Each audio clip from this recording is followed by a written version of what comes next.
and then we'll see how long it goes. Okay, you ready? It is election night. The full moon already happened. The full, some would say red moon, blood moon, which some people say was a sign of the red wave. So is the red wave going to happen? What's so unbelievable that I put it in the title? Besides clickbait. Now, I just wanted to make sure that if I'm talking about the election that I'm with election deniers tonight. So I have to deny the election somehow. I was going to say this election isn't real or this election isn't happening in the title, but then I thought that they would definitely censor that if I said that. I can't say the election's not happening. So we're here. All right, you guys ready? Did you cast your bets? I have stuff. Some polls have closed. I have to decide where the best place is to show you information. I think it's not going well in Georgia, but without commentary, I have to decide. Like, I wish on one hand that I was listening to what they were saying on the TV news channels so I could report to you what they have to report. But they say so far that Republicans are looking good. And that was my prediction, which my prediction was that Republicans are going to do well tonight because of my thesis that people are lying when they get polled because they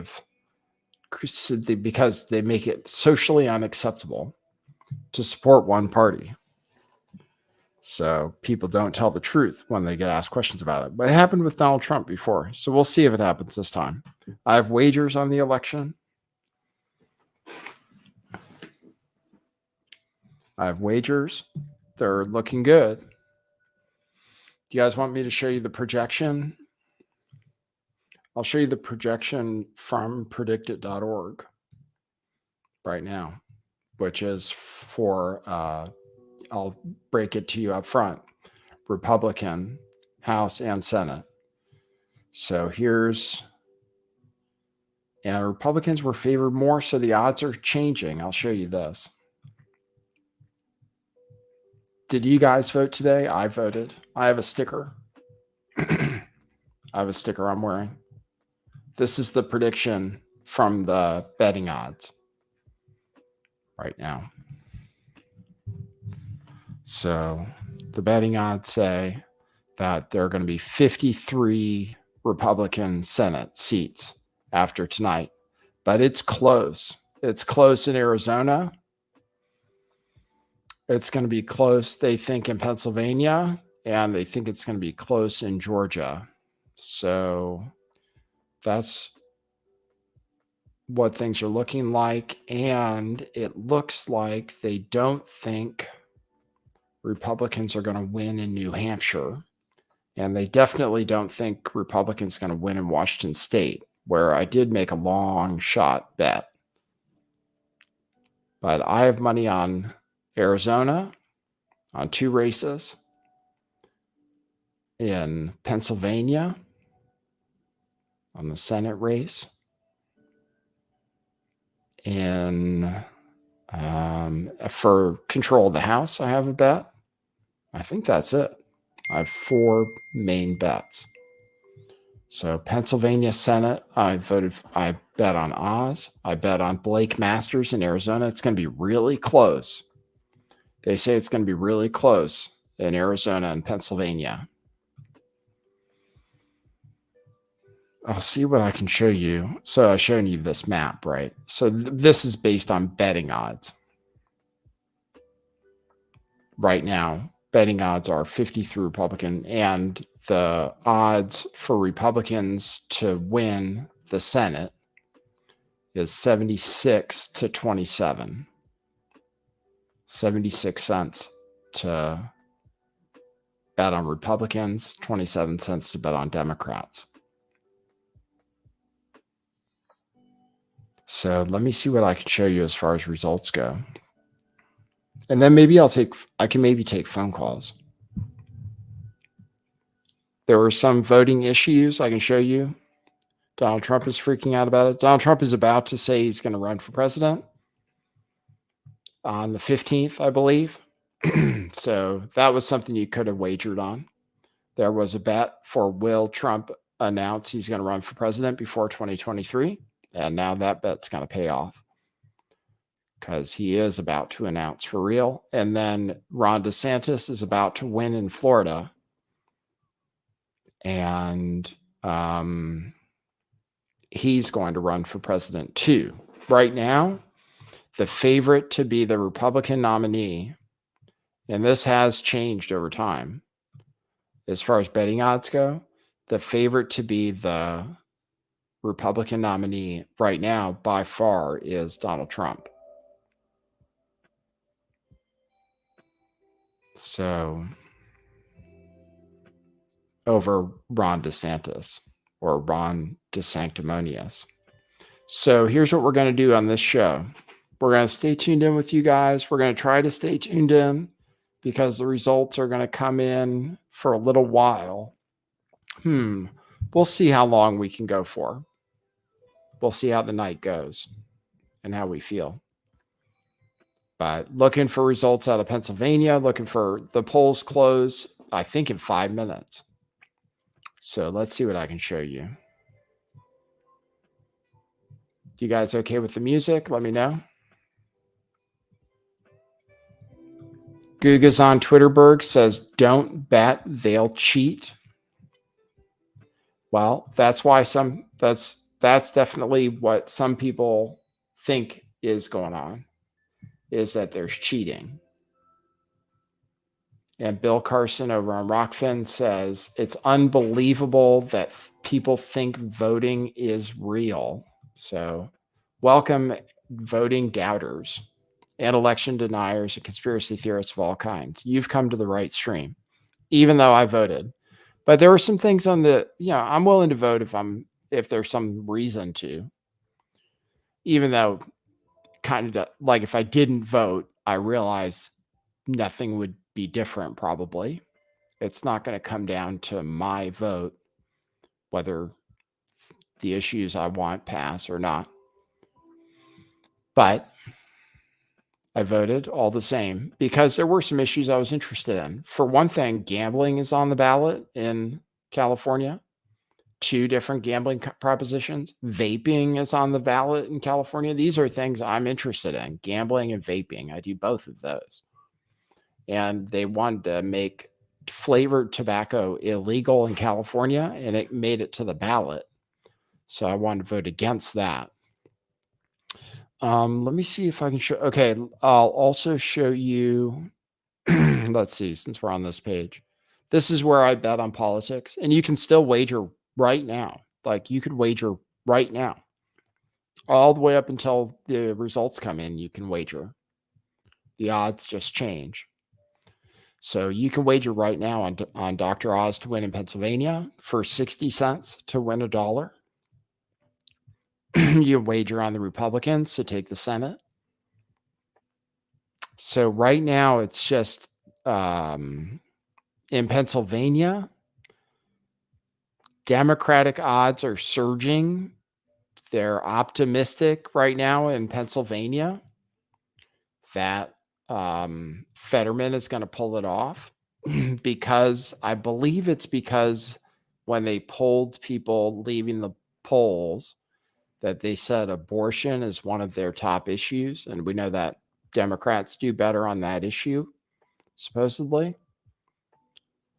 So that's what's going on in Pennsylvania. It's very close. The odds are almost even with the Republican favorite. That's the Republican being Dr. Oz, who's a Muslim, who will be our first Muslim senator if he wins.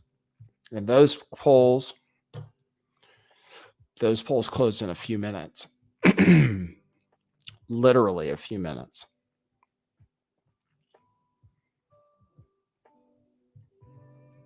So I'll have to check in on those. Arizona, I don't know when the polls close. So let's see what we have coming in right now. So far, the polls have closed in Georgia, and 21% of the vote is in, and Raphael Warnock is ahead. But see, this is where I need Chuck Todd or somebody. I wonder if I can listen to Chuck Todd in another ear. Yeah, I can. I can. That is what I'm going to do, I think. Pocketbook. I might have to listen to what these people are saying in my other ear to be able to give you any kind of commentary, because they know what's going on. I don't really know. Okay, so let me change my setting real quick to audio. So my audio is going to come from my, I think it's this microphone. Testing. Is that the right one? Testing. Yes. Okay. Speaker default. That's fine. Okay. So I can listen to this in my ear. Then I can tell you guys what they're saying. Can you guys hear that? I can't play it because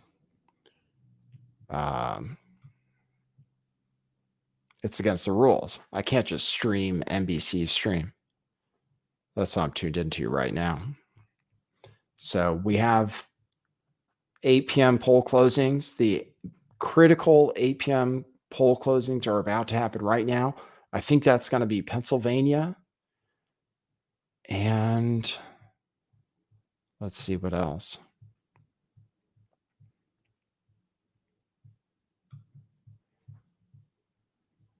I'm just looking at stuff right now.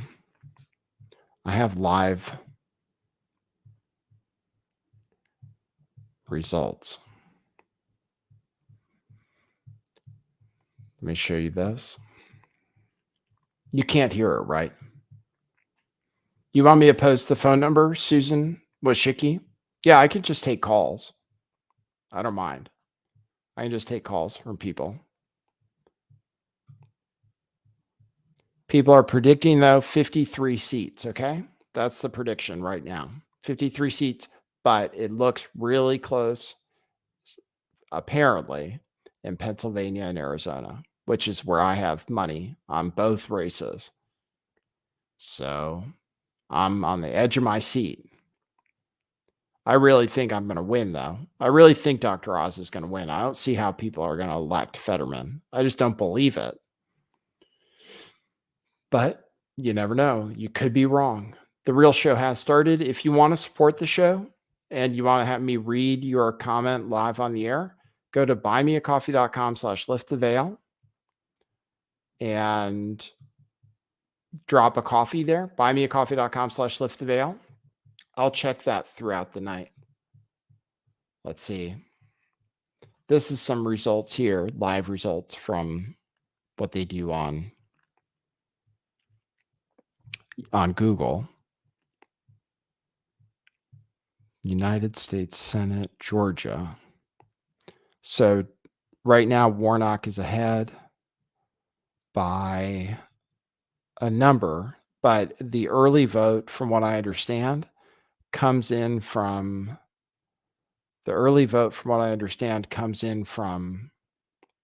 Democrat districts. Go to buymeacoffee.com/lifttheveil. I'll read your comment. Otherwise, you can super chat too. I'll read your comment. I'm listening to the news while I talk to you, which actually takes some skill. If I take a phone call, what am I going to have to do? That'll be an interesting challenge. I'll have to stop the recording in my ear. Polls are closing, though, right now. Polls are closing. Graphic. Polls are closing. Raphael Warnock's lead, you can see it going down as more stuff comes in right here. Oh, you can't see me even circling it. Shows Raphael Warnock with 56% right now and 24% reporting, while polls just closed in 16 states. including Pennsylvania. Thanks, Susan Wojcicki. Matt from Wuhan. Thanks, Matt. Thanks for the £2. Those are worth something now still. They're still worth more than $1 each. I appreciate it. Except Susan takes 30%. So I think Buy Me a Coffee works in the UK too. That's one of the things about it. It's totally international. All right, so we're watching that number, basically what's on my screen right now. You're watching that number of Raphael Warnock because people want to know if Herschel Walker is going to win in Georgia. And if Herschel Walker is going to win in Georgia by enough for there not to be a runoff. Because if you don't win 50% of the vote in Georgia, then they have to do it again. They have to do a runoff because there's a libertarian candidate in the race. So in Ohio, Tim Ryan is currently ahead in the Senate race with 8% reporting. It was the Ohio race going to be close. Let me see. Let me see what they predicted in Ohio, what the prediction was.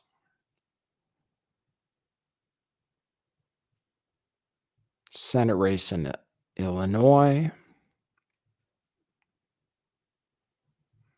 I'm looking. People are saying Donald Trump is going to be the 2024 Trump nominee or presidential nominee for the GOP.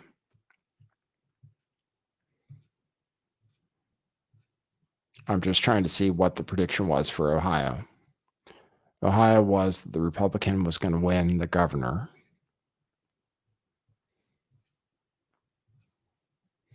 All right, let me see what else I got. You guys can see the results. There, Fetterman is coming in. There we go. Okay, so now we got results coming in. All right, I'll open up the phone. People can call in. You guys see what we're watching? So I think this is pretty good, the way it's showing up from Google. It's showing the results coming in live in real time. I'm listening to this. Ron DeSantis has been projected the winner. I have something to announce. Ron DeSantis has been announced the winner. Ron DeSantis just won in Florida. He's going to run against Trump. The Georgia governor's race is still too early to call. Look at Fetterman. He's got 84% of the vote so far. So they must start counting in super Democrat areas. And then they go out to the suburbs and exurbs. Okay, a bunch of races are too early to call, but they're probably going to go a certain way. How do I make this change?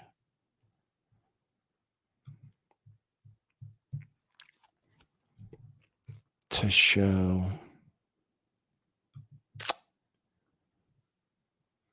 Oh, here, George, show all states. There we go. So there we go is what's going on with all states. So far, it shows seats won, no election, seats won. All right, you can see Fetterman in the lead. Raphael Warnock's lead keeps getting smaller. He's showing at 55.8% right now with 24% reporting. So I'm predicting that. Okay. I'm going to mute that. Oh, and you guys can't hear the music anymore. Okay. So I don't need to listen to it. I have music planned, but just for me right now. Let me take phone calls. I can do that. I can change my audio setting again. Let me do that. I stopped listening to the people on the news. Default. Okay. All right. Now I can listen to music if I want to, and I can take phone calls. If you'd like to call in, you can. The phone number is 650 gay taxi, 650-429-8294. There were stories like this morning in Georgia, some of the voting machines didn't work. So people were saying that, shenanigans are going on. Donald Trump was talking about shenanigans. We're going to watch these results out of Pennsylvania, where John Fetterman's running, just to see if it's possible for somebody who's that incapacitated to win. All right, let me open up the phone. And you can show your support for these kind of streams by going to buymeacoffee.com/lifttheveil. You can also super chat if you want. It's up to you. Super chat, though, Google does take more. So you guys can see the results coming in real time. I can narrate on them. If you want to call in, you could call 650-429-8294, and I'll take your call. Sure, why not? You can tell me what's going on with you. I voted. I told you a few of the issues I was interested in: gambling, vaping. So I voted for those issues. And then I did vote for Republicans, even though I didn't really know that much about them. But mostly because my wife said she'll divorce me if I ever vote Democrat. That's what she says. And I'm not lying. And she might be here later. I have a microphone set up just in case my wife decides to join me, like if it turns into a longer night stream. So, but you can call in if you want. I'm showing the results.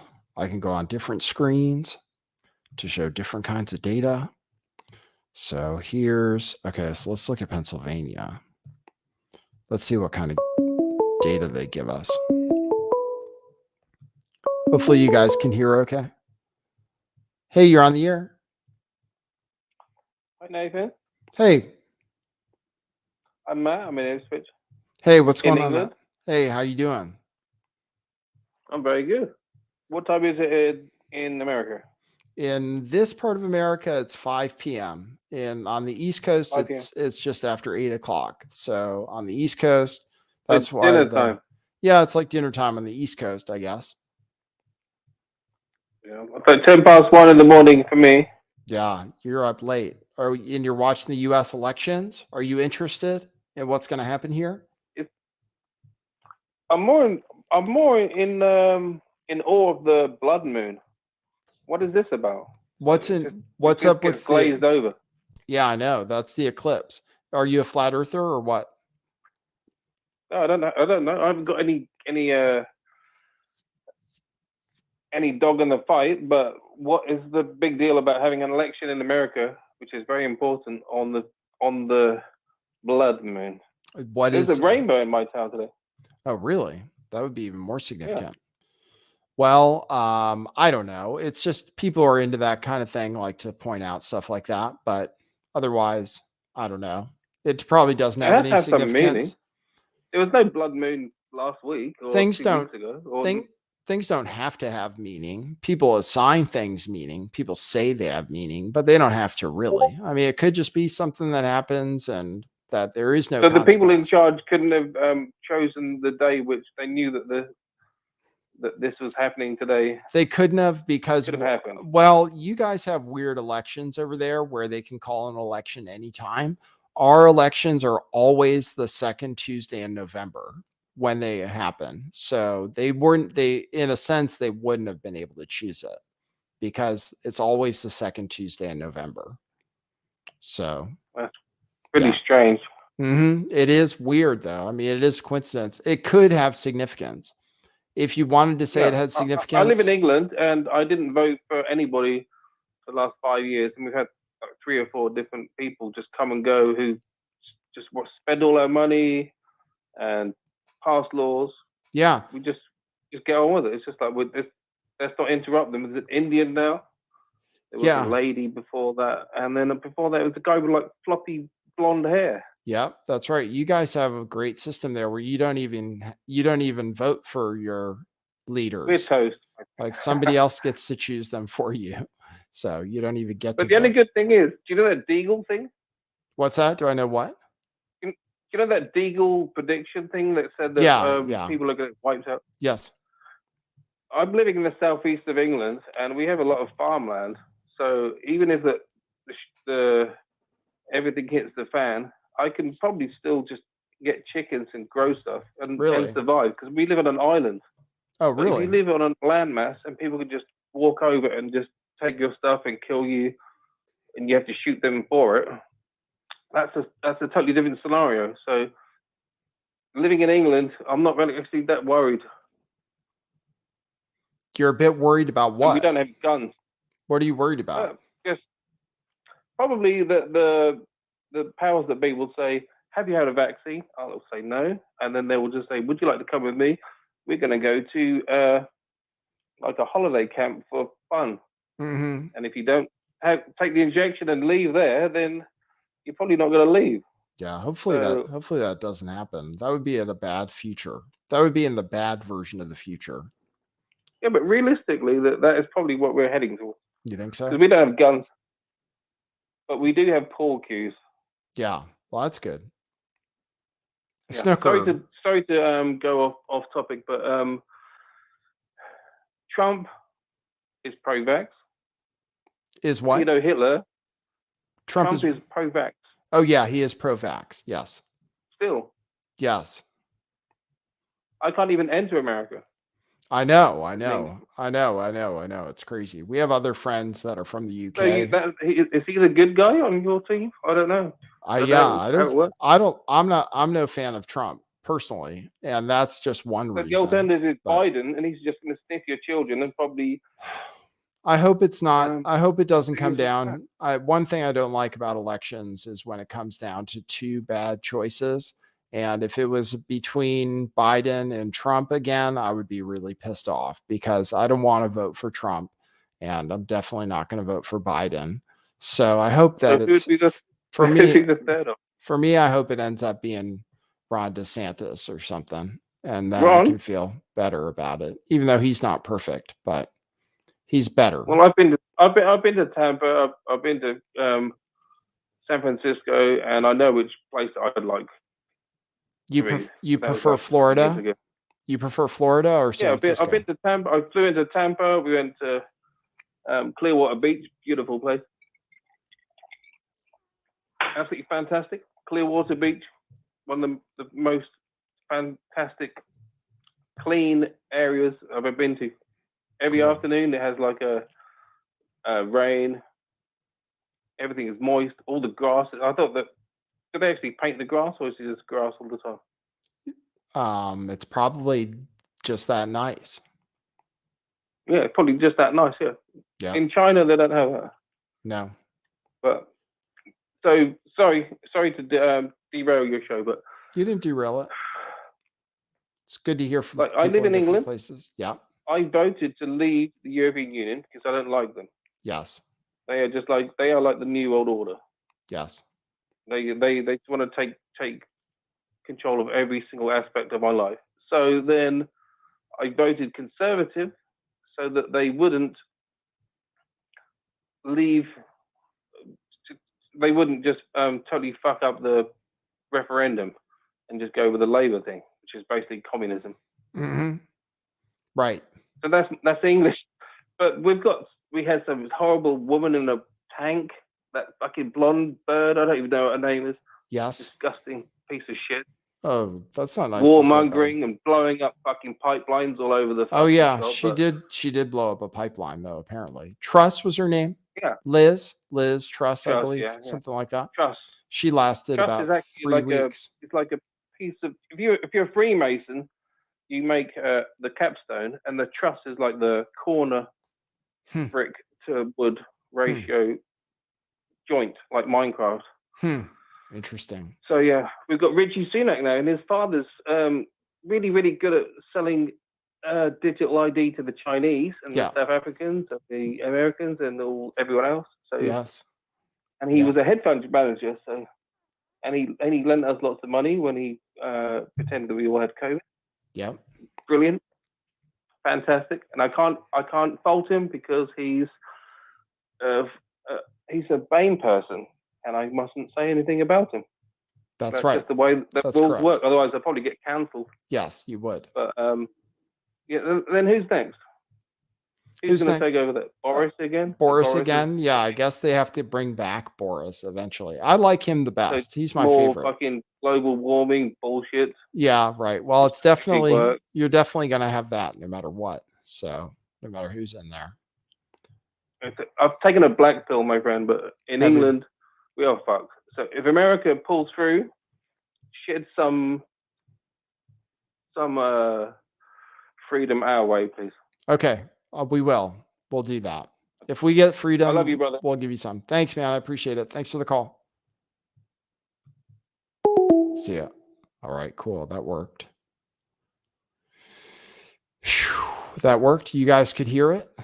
Somebody said adjust the volume. I hope is it if there was a problem with the volume levels, tell me, because it looked good on my end, but I don't know for sure. This is good maps from Google. It shows you where the votes are coming from. And right now it shows the votes are coming from Pittsburgh and Philadelphia. Why is it always the cities that report first? So votes are coming in from Pittsburgh and Philadelphia area, which are heavily Democrat, and they're coming in favor of Fetterman, but it's changing. And then you can see the number, try to keep track of the number on Raphael Warnock, who's leading the Georgia race right now at 55%. That number has come down from about 60% since I started talking, I think. So, I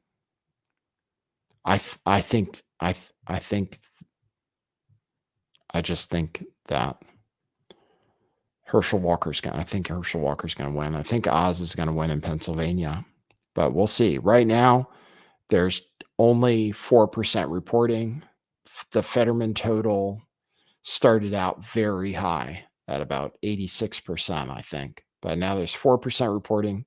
Fetterman at 84%. So you guys can see the results though as it's happening. These maps are cool. So I can show the maps. Let's see what's going on in Georgia.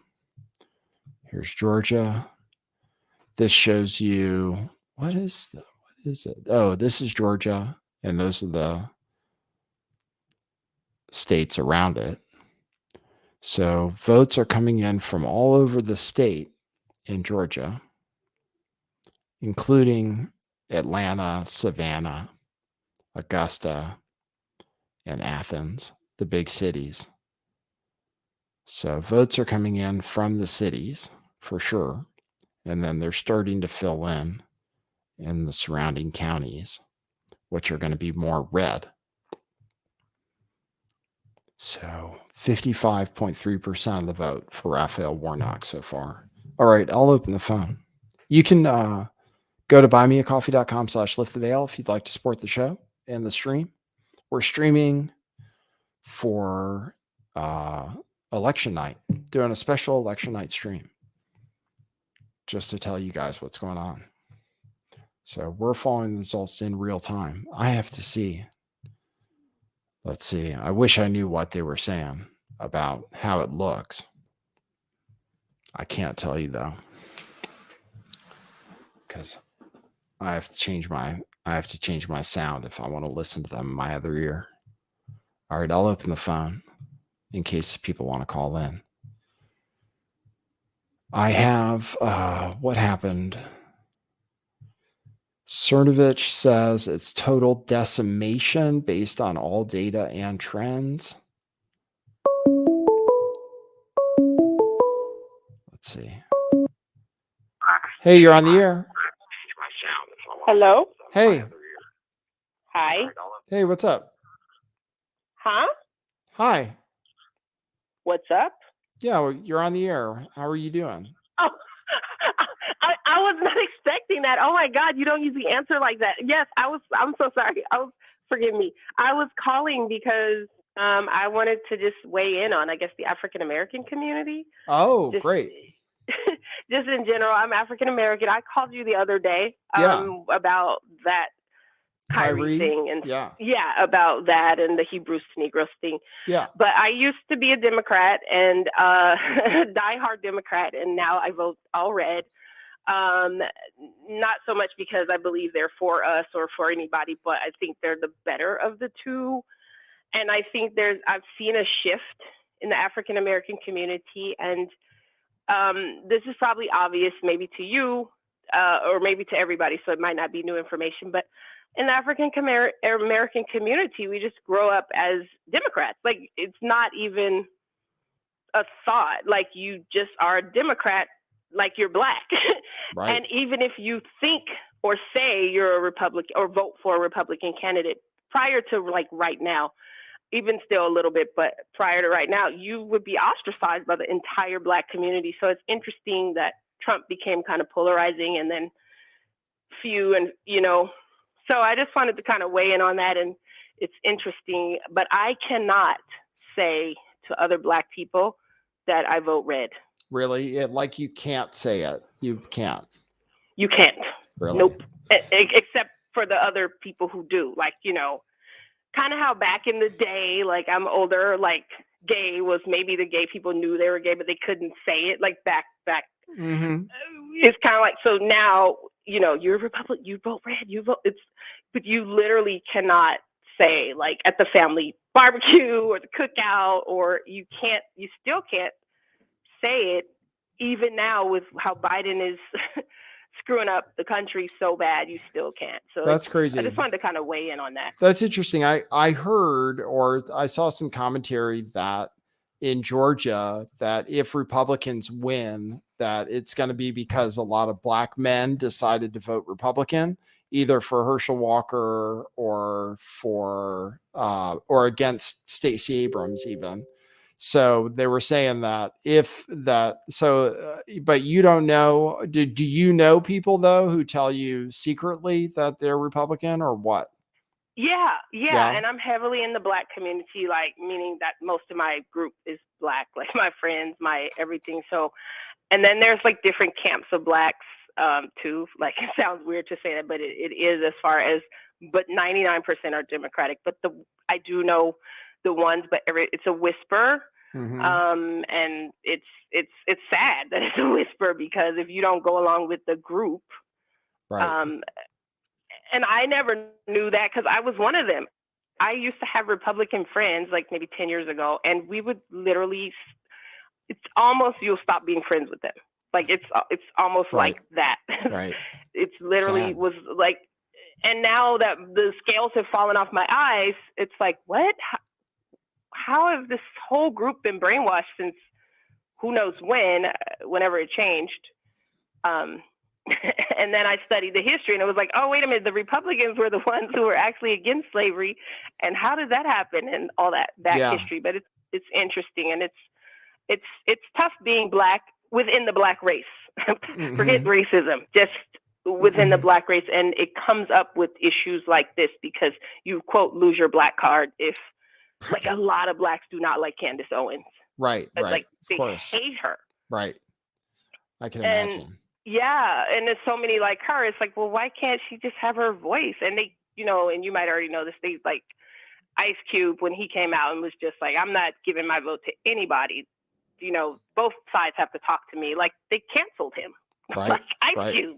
Right. So it's that, you know, but it's, I think with now, as you said, with Herschel Walker, and then I'll get off the phone, but I think now it's starting to a little bit have the conversation, but it's still, you're tiptoeing and you risk losing friends, job, family members, disgusting looks, and all of that. And I can't understand what the brainwashed loyalty is, even though I was one of them. I can't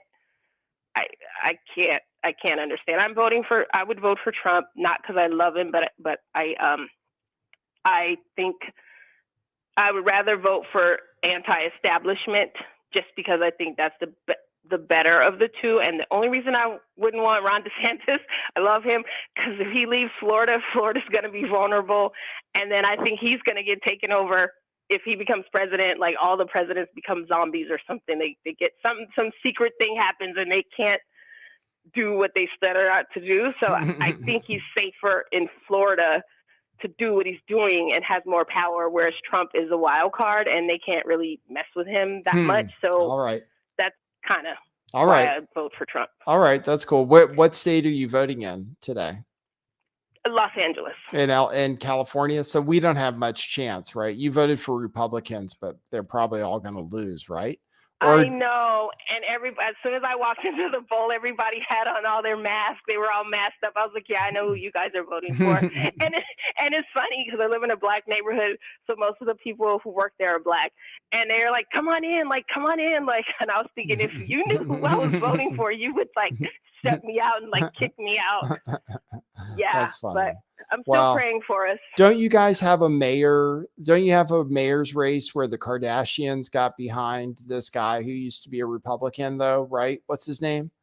Yes, Caruso. Caruso. So that's who I voted for. Yes. So Karen Bass. Oh, no way. So is that race like a possibility that he could win, Caruso? Yeah, because he was smart enough to go Democrat. Right, exactly. That's how it is for people in in California. You can't win as a Republican. So people who are Republicans will just say they're Democrats. Basically, I mean, that's what he did, right? I mean, he's basically a Republican, but he just says he's a Democrat because you can't win as a Republican. Exactly. And so it's kind of smart. So they say he has a shot. Well, but that's cool.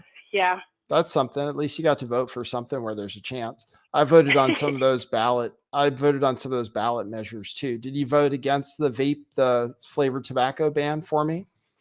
I did. Oh, good. I did just for you. Thank you. I did. Appreciate it. I certainly did. Yep. I skipped. The only ones I skipped because I was ignorant on was the Native American. The gambling.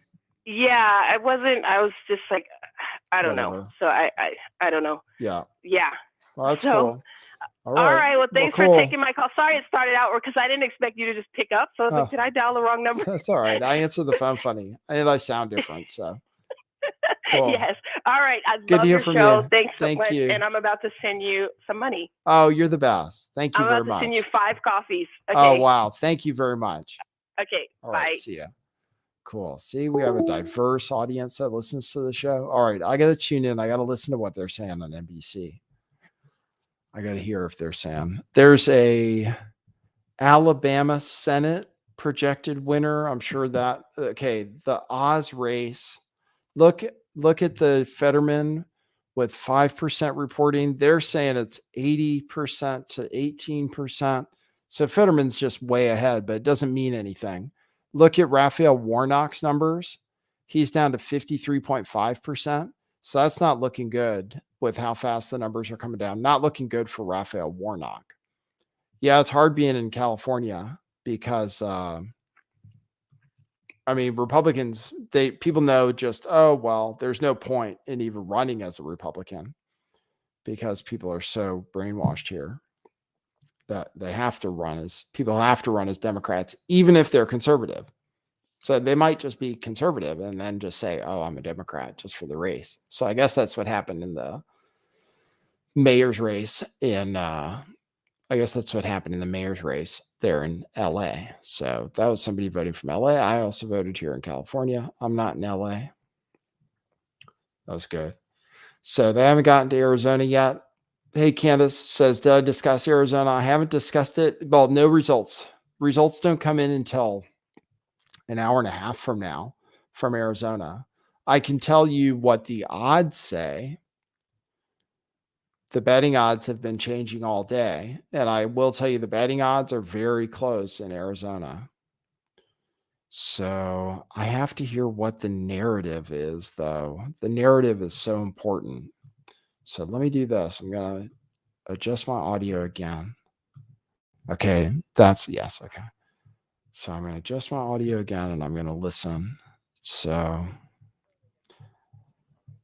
Raphael Warnock's lead is going down. Raphael Warnock's lead is going down for sure. And they're saying everything's too early to call. Okay. I have to hear what they're saying as far as their commentary goes to hear if they're saying it's not going well for Democrats. Right now it's 37 to 36, but there's a lot of undecided. Let me go look at the odds. See what's changing. Let me refresh this. It looks like Warnock's going to lose the way the numbers are going. Fetterman's numbers are going down.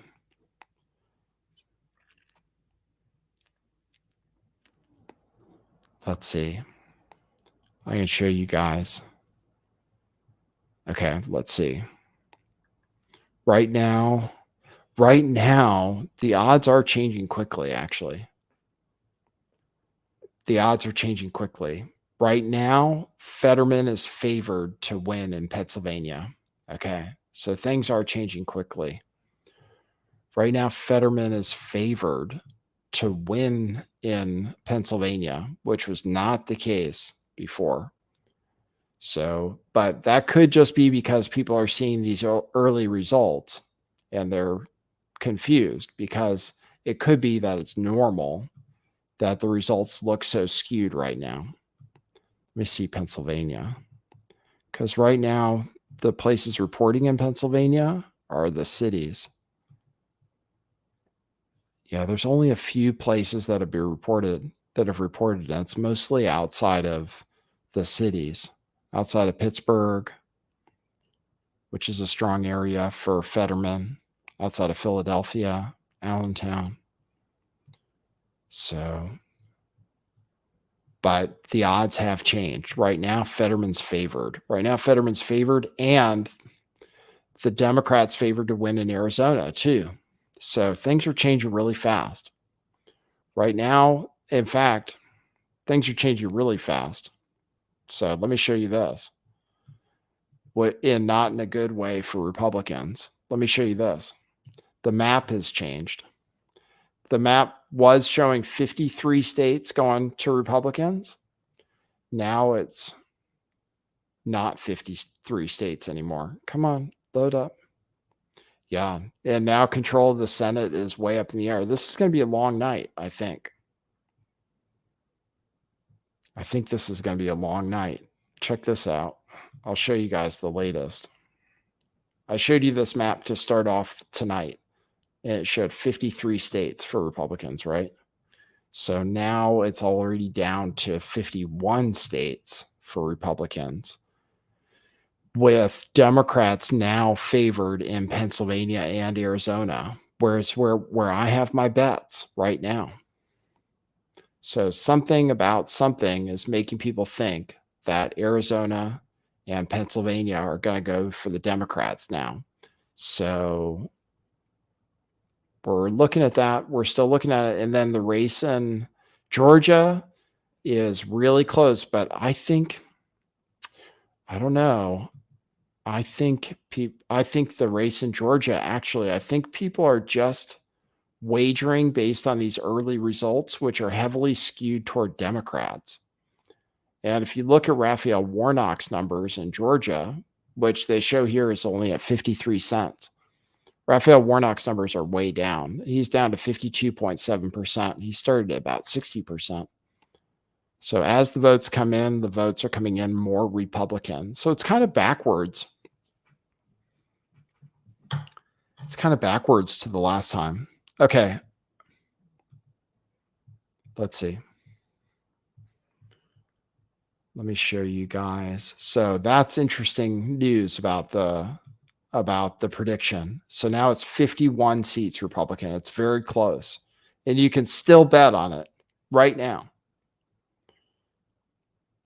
I would put this. This is a good chance. If you're really confident, then you could put money on Oz to win if you're really confident. And then you can win more money that way because the odds have changed. So interesting. I thought it was going to be a big night for Republicans. So far, that's not what's being predicted, not at this exact second, at least. At this second, people are saying it's going to be Democrats. So let me show you this. You can see the results for Raphael Warnock, though. I'm telling you, he's going to lose Georgia, I think. At the rate his vote lead has gone down since I've been watching it. And John Fetterman's lead is definitely going to go down a lot. So it's just a weird situation where all these early votes just happen to be really pro-Fetterman. but you're going to see a difference in these other counties, I think. Okay, I can open up the phone. You can go to buymeacoffee.com/lifttheveil, leave me a note. And I think I just Gifty Sine, thank you. Gifty Sine. Thank you for that. I appreciate those coffees. Rip the Veil says, I did not vote and do not consent for anyone on the ballot to rule over me. #based. I appreciate that about you, Rip the Veil. I appreciate all people who say that voting is wrong and that you don't want to give consent for somebody to rule over you. That's cool. I appreciate that. I appreciate that. I think, I don't know. I have different minds about it, but I'm still happy I got to say my opinion about some of the things on the ballot this time, in particular, abortion, vaping, and like flavored tobacco was on the ballot, and gambling was on the ballot. So those are issues I'm interested in, all of them. So, and I was able to vote on them. So I figured, why not? I still voted for Republicans too, but I realize that nobody's perfect, but it makes a difference. Republicans being in control is going to be better, assuming they still win. But you guys can see the results. Raphael Warnock, his lead is whittling away. In North Carolina, the Democrat is leading by a little bit, but not much. So North Carolina, that was a race. The North Carolina race. Oh, actually. Oh, the North Carolina race is supposed to go to the Republican. So, yeah. So the North Carolina race is supposedly guaranteed to go to the Republican, and the Democrat is still ahead. So it shows you this voting is actually kind of backwards from the way voting was before. Thanks, Susan Wojcicki, CEO of YouTube, who says Super Norwich 23 whoop whoop. I don't even know what that means. John Fetterman's numbers are going down fast. Okay. So this is going to be exciting. We have an exciting day. We're going to keep an eye on this map. So right now, only 51 Republican is what they're saying. Wow. I wish I had some more money to just gamble. I would.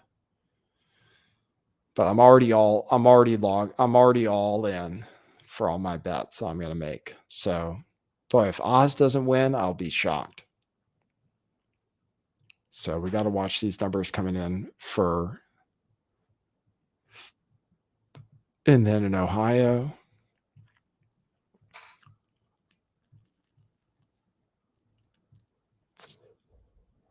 Ohio was totally 100%.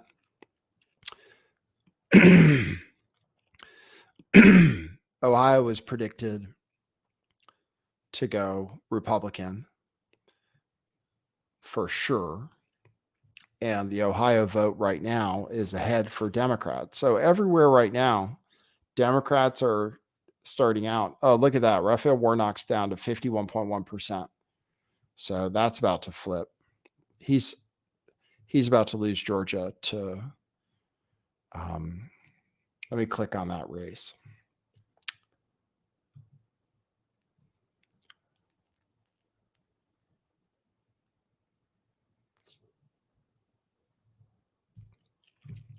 We're not going to fool around. We're going to tell you guys our projections. We project the Republicans going to win in Ohio. We project the Republicans going to win in North Carolina. But we're not sure right now about Pennsylvania. But I have a feeling these numbers are going to change quickly. Okay, I'll open up the phone again. If you want to support the show and leave a note, go to buymeacoffee.com/lifttheveil. If you want to get like I wore this to vote, my propaganda. I wore my propaganda hoodie. And there it says I voted. So they knew what was up. They knew what I believed in. Wow, interesting race. Interesting races. More closer than maybe I thought. Maybe, but I'm not even sure. I'm watching everything. I'll open up the phone again. You can call in and tell me what your thoughts are. Violet Lotus says, how's it looking for Massachusetts? I'm in Massachusetts. Let me tell you. I can tell you. Let me show you. Massachusetts, you say? I can pull that up for you. Yeah, if you have any requests, let me know. Yeah, I'm watching the Fetterman is now under 80%. He started at 86%. It's moving fast. Oh, I have to answer the phone. Hey, you're on the air. Actually, hold on, Jim. You're not on the air because you're not on the air yet because I have to change my sound settings. So let me just change that real quick. All right, now you're on the air. What's up, Jim? How's it going in Baltimore? It's all right. I didn't vote, but You didn't whatever. vote? Why not? Why didn't you vote? Well, the only thing I just really don't know what to put. I just really don't know what these mayors and governors want for everybody. I think that Baltimore is going to hell, so I didn't really vote. Okay. All right. That's you know, fine. we're a blue state, but like I wouldn't vote Republican either. I wouldn't vote at all. I haven't voted since I was 21, and I'm 43 now. Really? Interesting. Yeah, so I mean, we're about the same age, I guess. Yeah, almost. yeah. I'm gonna be 44 in really soon, like in a week. I'm gonna be 44 Wow, years man! old. Happy birthday! Thank you very much. Thank you. Maybe that's a Very lucky exciting. number, man. 44 is a lucky number. Well, it's a master number, so it's kind of like 33. So Cool, man. and I still have some hair left. So the Fetterman against Oz, right? Yeah. Are you voting What about it? for Oz?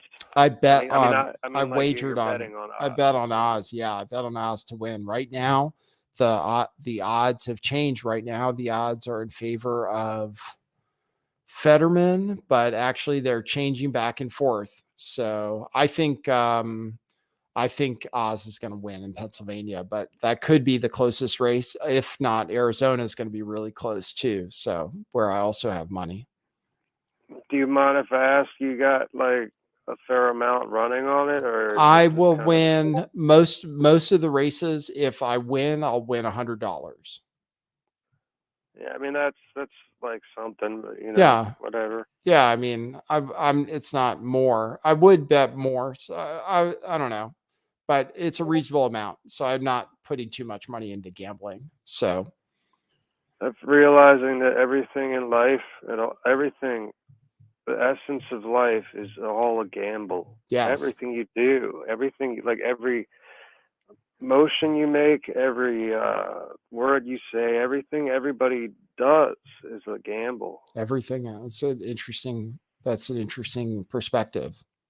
I've just realized that because I'm so disabled that if I decide to walk down the steps a certain way, that gamble could be very bad. That's true. Everything is a gamble. And I hope that God's looking after me because I'm not going to fall down the steps because I think I have enough common sense to know how to get down the steps. But thankfully, I'm going to get some kind of social help in the house because I'm on SSDI. So that's cool. I guess. Yeah, but you know that's it. For me, it's like that's the only kind of like socialism that I believe in because if I didn't have socialism for medicine, I'd be effed. You know. Yep, that's right. See, we have some socialism in this country already.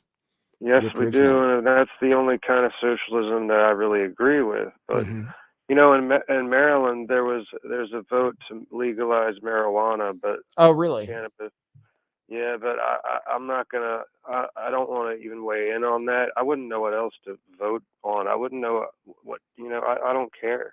But on all honesty, Mm-hmm. I think it's all big, it's just a big something I Right. don't want to be a part of. I hear you. But the legalization, I've heard from a friend in Colorado that the medical pot started getting worse and worse and worse. Well, So but the I don't know if that's the same. legalization, I don't know if the products got worse, but they definitely got more expensive when it was legalized. Oh, I think I lost. Did I lose you? No, Oh, yeah, no, I yeah. have another call coming in. Sorry. I had Oh, another you call want to coming. take that? No. I forgot to change my setting. That's So, all good, man. yeah, when they legalized it here in California, it wasn't better than when we just had medical. What do you guys have now? You have medical? Yeah, only Yeah, medical in right. Maryland. Yeah, it was But like it was better. It was honestly better when it was medical here in California. Like they used to have delivery services, and all the delivery services stopped as soon as the stores opened oh up. shoot, man, So, because I really like those delivery services that the dispensaries have. yeah, And yeah. if that goes away, that's gonna break my heart. Yeah, so that stopped around here, but they're going to start, they might legalize it or something. I don't know. All I know is stuff got way more expensive because of the Yeah, taxes. So, yeah. The hell, and who's growing the legal stuff? I I know, mean, right? is it the government or is it like just real Well, it's growers? people who pay for the permits. That's all. So it's just like regular growers, but like, is it like people that just couldn't make it as growers for medical cannabis and just like decided, okay, so we didn't make it with medical cannabis, so now we're just going to grow for the legal. Mm-hmm. Yeah, I don't Yeah, know. that's interesting. Anyway, I'll let you go and Okay. have a good night, my Okay. brother. All right. Thanks, man. Good hearing from you, Jim. Good hearing from See you. ya. See you. See ya. All right. Cool. All right. I saw other people calling in. Yeah, right now the odds are swinging around. You can see Raphael Warnock is almost at 50%. So things are about to change in Georgia. Raphael Warnock had over 50%. It's just slowly been eating away. Now it's down to 50.1%. When we started the broadcast, it was around 60%. So his vote has just decreased and decreased and decreased. John Fetterman's total is going down. I'm showing Pennsylvania right now. So in Pennsylvania, you can see Fetterman's lead is huge right now, but it's only 8% reporting. And we just know everything was coming in from Philadelphia and Pittsburgh to start out. So now Oz is starting to catch up. So right now, Fetterman's down to 76.8%. He started out at 86%. So, and now only 8% is reported so far. So we're going to see some wild swings, I think. Hey, you're on the air. Oops. So Fetterman's lead is going down quickly, and Warnock is about to be under 50%, and you need 50% to win. So let me check on Georgia. I'll check on the stats on Georgia. Let's see. Georgia. This is pretty good maps. Oh, yeah, it's over, I think. It's over. It looks like Herschel Walker is going to win. Let's see if the odds have updated for on PredictIt. Let's see. I'm looking at the odds on predictit.org. Georgia Senate race. Let's see. The Republican is favored right now in the Georgia Senate race. Now it's down to 50% for Warnock, and it's already 48.2% for Herschel Walker. So it looks like Herschel Walker is about to take the lead and dominate if the vote keeps going the way it has been going.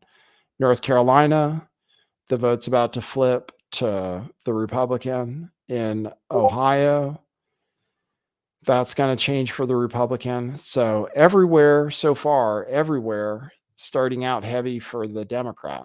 It's just starting out that way.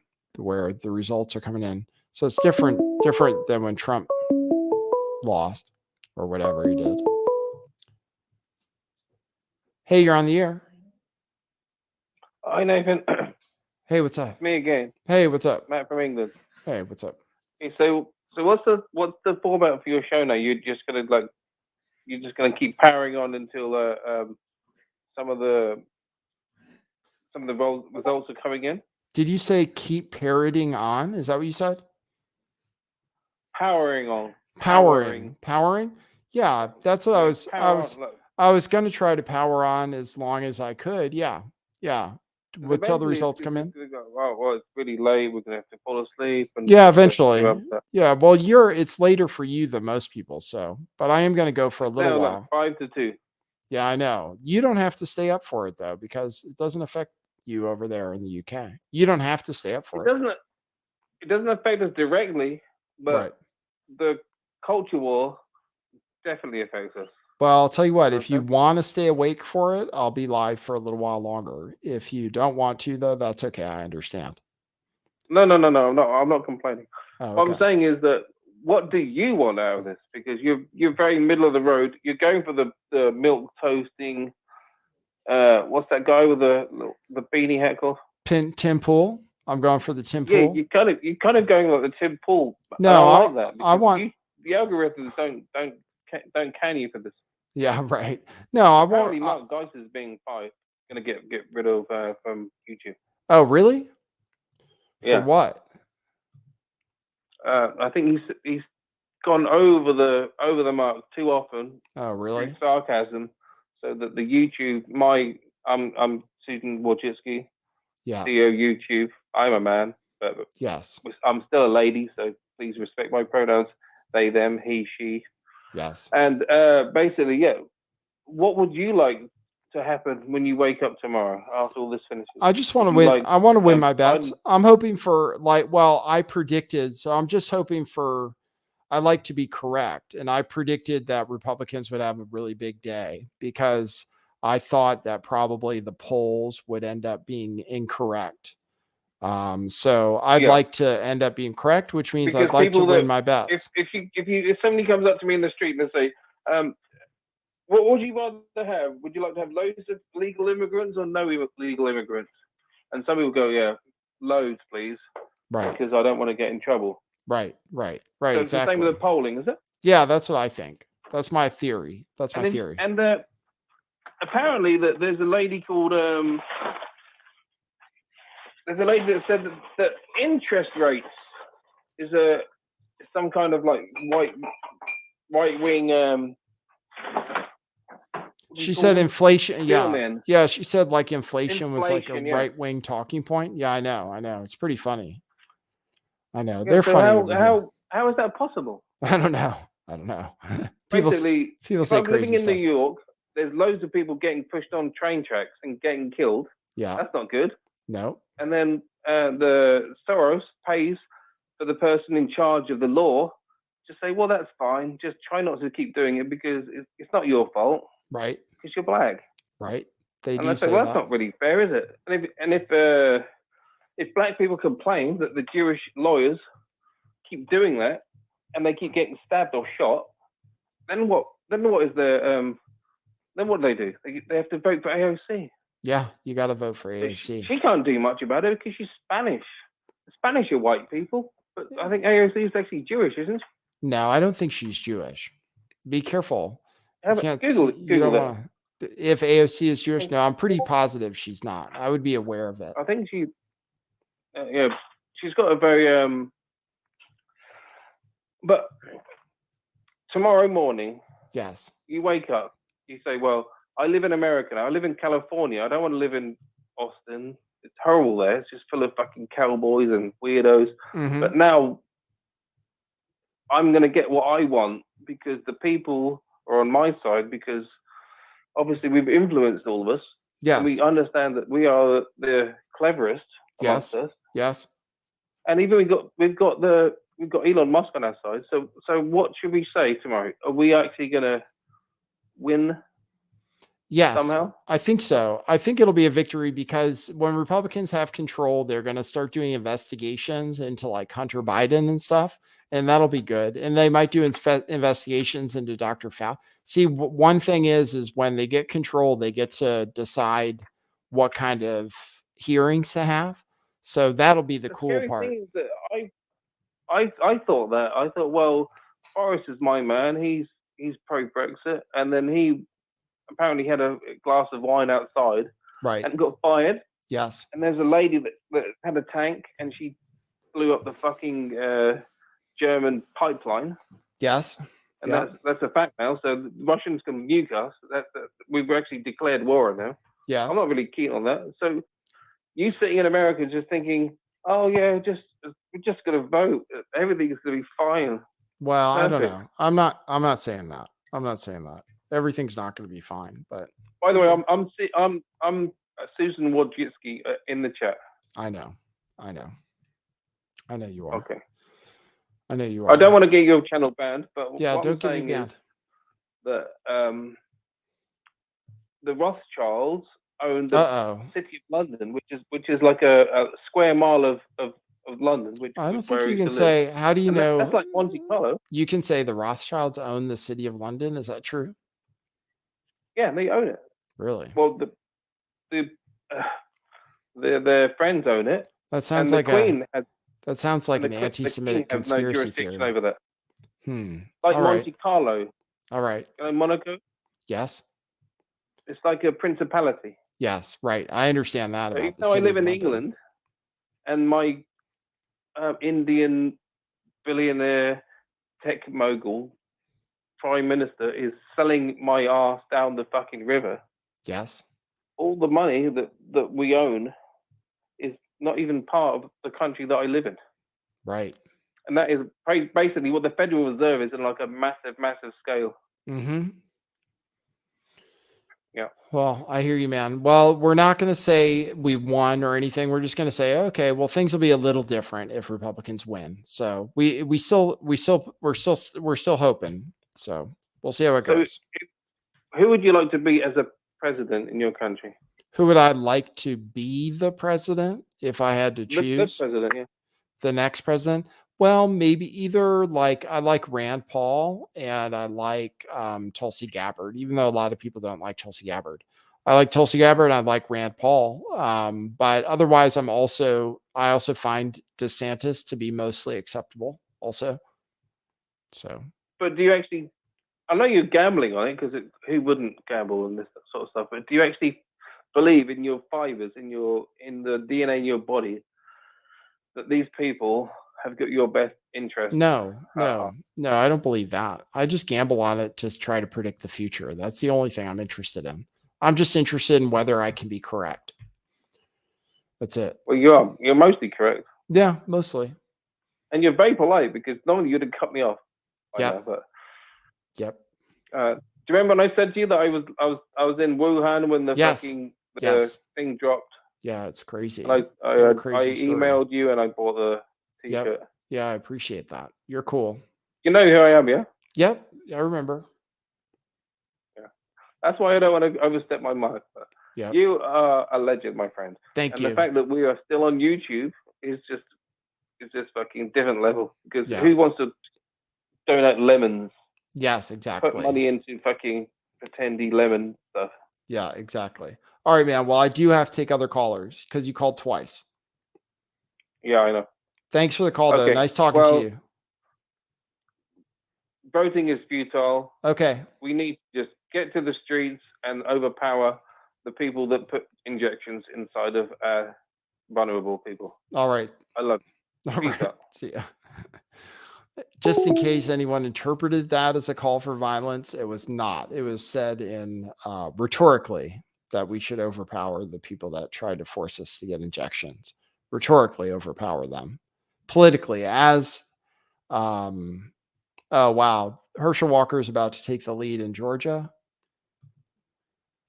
Herschel Walker is just about to take the lead in Georgia. Fetterman's lead is rapidly collapsing. So, but Raphael Warnock right now is at 49.2%. 42%. Herschel Walker's at 49.1%.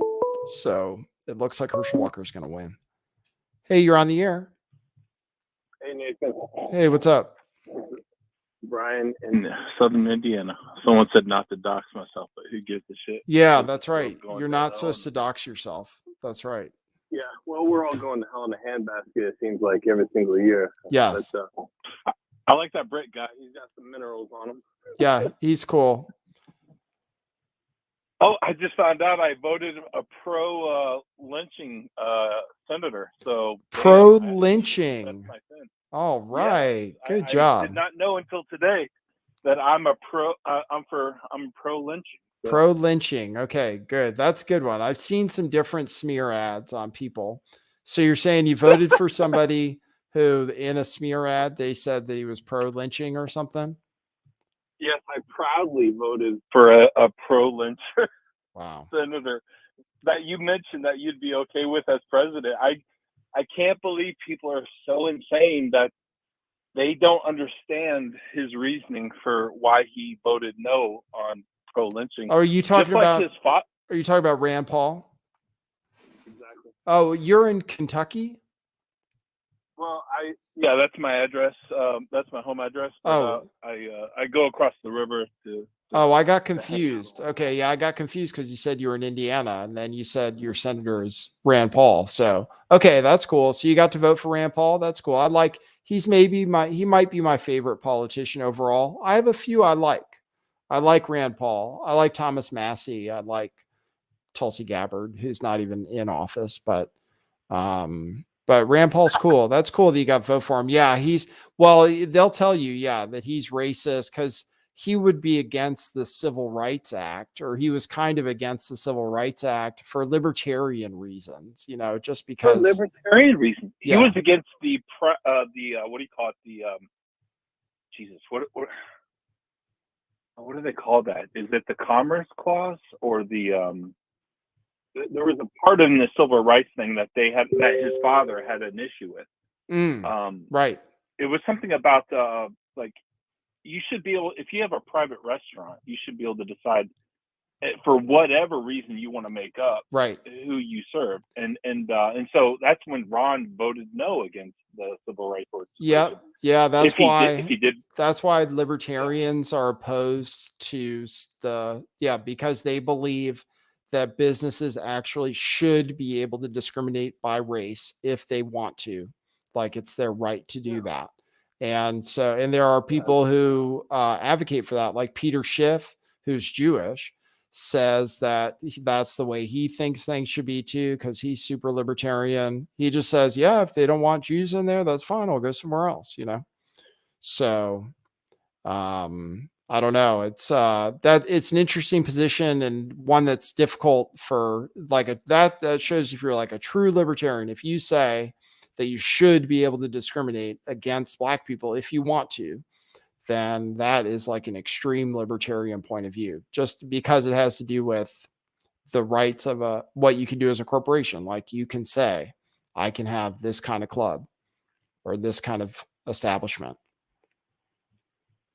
Yeah, the libertarian stance treats people like individuals instead of collectives, and right. And so I side with the libertarian value. It's just and I guess Rand Paul has libertarian leanings. It just seems like the world is going into a very polarizing tribal dark state, and so if people want me dead, then I'm gonna find a warlord that is willing to take heads, and if that's Trump, then okay. that's Trump. Yeah. I mean, I don't love that idea. I love peace and harmony and stuff like that. But so you're familiar with Dave Smith on Twitter? Yeah. Comedian Dave I Smith. think they want him to run for libertarian candidate for president. No, anyway, I was really happy to hear how libertarian you are, and that you're a Ron Pauler. But you completely took the spice out of my call. I was just going to be an asshole, but you're Oh, like, really? yeah, man, libertarianism all the way. Yeah. But Yeah. anyway, I like that you're doing this. Like, if anyone is going to do politics, it should be you, because you have a very low key presentation of it, and we all need tone it all down. So anyway, Okay, I appreciate cool. your work, man. Thanks, Thank man. you. You're cool. Thanks for the call. Later. All right, see ya. All right, that's cool. He said he was about to go after me, but then I said I was libertarian. He was like, oh, that's cool. So somehow Raphael Warnock, out of nowhere, he lost the lead for like a split second and then just got like some basket of votes out of nowhere. So I don't know where it came from. But if you guys were watching the numbers, this is one thing about being able to watch the numbers in real time. If you're watching the numbers, Herschel Walker overtook him with 49.2% of the vote. And then all of a sudden, some vote dump happened, and Raphael Warnock surged back to 51.4%. So I'm not sure where that came from. That was really unexpected. You can see Fetterman's percentage is dropping rapidly. He started at about 86%. Now he's down to 68%. So that's changing. You can support the show by going to buymeacoffee.com/lifttheveil. I'll check to see if anybody dropped me any coffees. You can go to buymeacoffee.com/lifttheveil.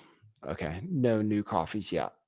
If you want to support the show, otherwise you can super chat also, and I'll read it if I see it.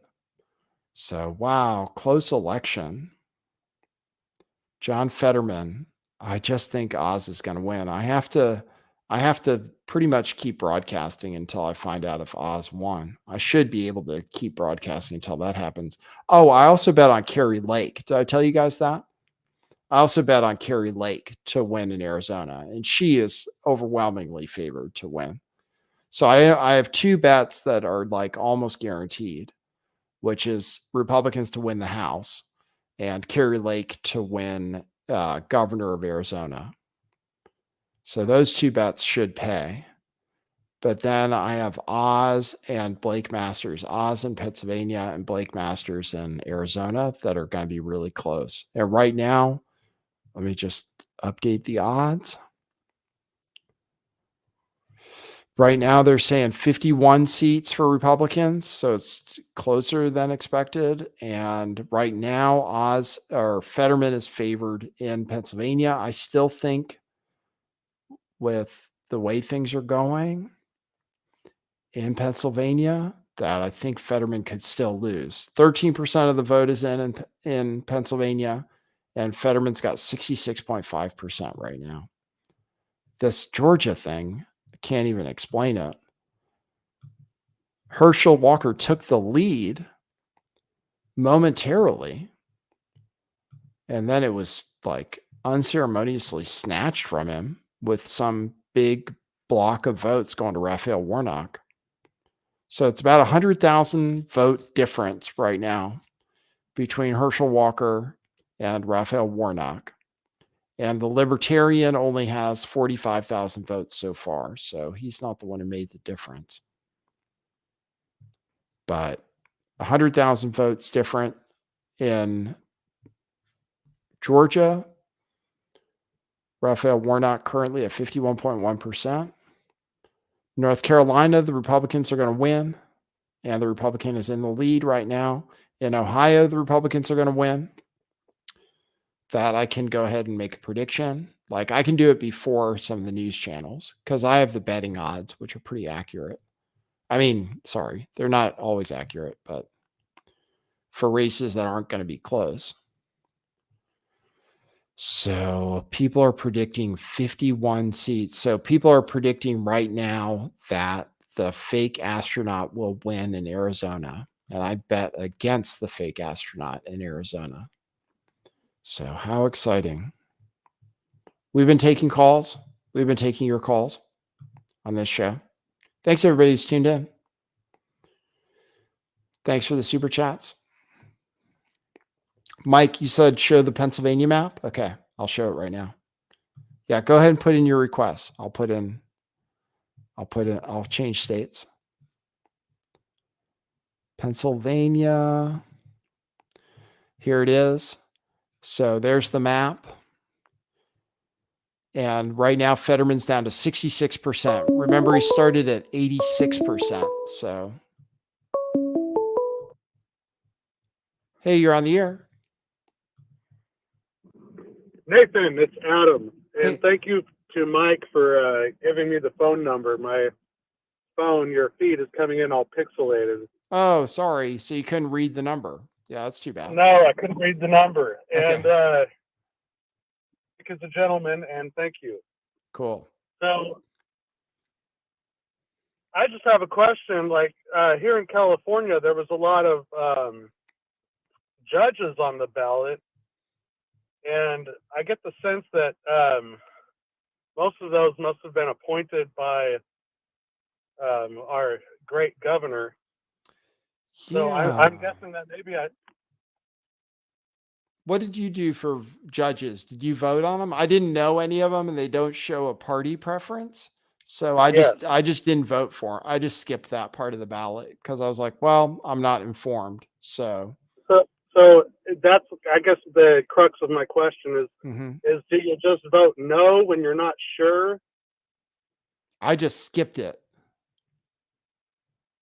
Yeah, I skipped some questions. Yeah, I skipped some parts of the ballot entirely where I was like, I don't know what I'm talking about, so I'm not going to screw it up. Well, I guess my train of thought was that if they're appointed by our governor, then I'm just going to vote no. So Right. But I guess judges are elected here somehow. Looks like judges are actually elected. So you actually get to vote for them, which is different. I guess I should have done my homework. Yeah, me too. But that's all right. You got to vote. You probably voted on some things that mattered. The other thing I noticed is where I live, there's I had my ballot that they sent me in the mail. And then as I'm approaching the polling place, there's people nearby waving signs, vote for so-and-so for city council, whatnot. But I didn't see any city council voting on my ballot. Oh, really? Interesting. Which I thought was a little strange. Where are you at in California? I'm in Contra Costa County. Contra Costa is in Northern California. It's not far from where you're at. If your area code is 650, I'm in the 925 area code. Yeah, right. I'm not. I used to live in 650. Now I live in 805. I'm on the Central Coast now, but I know. Okay. Yeah, I know Contra Costa from when I lived in Oakland and stuff. It's like north, right? It's right next to Alameda County. Yeah. Okay. Yeah, I remember. That's cool. Yeah. How are things going up there in the Bay Area? Oh, just peachy. Yeah. Like, are people really liberal there? I lived there for 5 years in the Bay Area, but it was before Trump. So I didn't get to experience what it was like after Trump, whether it got really unbearable. Well, it's Contra Costa County used to be very, I've lived here a long time. It used to be more of, I would say, a Republican, kind of community. It was a lot of working class people. And some people think that working class people vote Democrat all the time because they're in unions. But the majority of people that I know growing up were not in a union. Right. I happen to be a white heterosexual male, and union jobs in my age group when I was looking for a job weren't exactly available for me. I know that's a controversial point of view, but interesting. But I'm of that age group where affirmative action was in full force. Interesting. Yeah. Well, sorry. Anyway, all the people that I know in my neighborhood, when I talk to them, we share a consensus in our political point of view. So when you see things go totally blue in the state of California all the time, you're like, well, how come everybody I talk to shares my point of view? Mm-hmm. And maybe that's because we're all in our own little echo chambers, I guess. I don't Right. know. I guess so. But hard to say. Yeah, it's weird. And then it does take a long ass time to count the vote in California. It always takes forever. So Yeah. you don't know. They could be up to shenanigans. Yeah, I think that there have been shenanigans on both sides ever since there was voting. Mm-hmm. That's true. They want to throw out that term that you're an election denier, but I think everybody should be an election denier based Yeah. on the evidence. Yeah, right. So, Yeah. and I agree that our democracy is at risk here if we don't actually wake up and kind of use our spidey senses, if you will. Mm-hmm.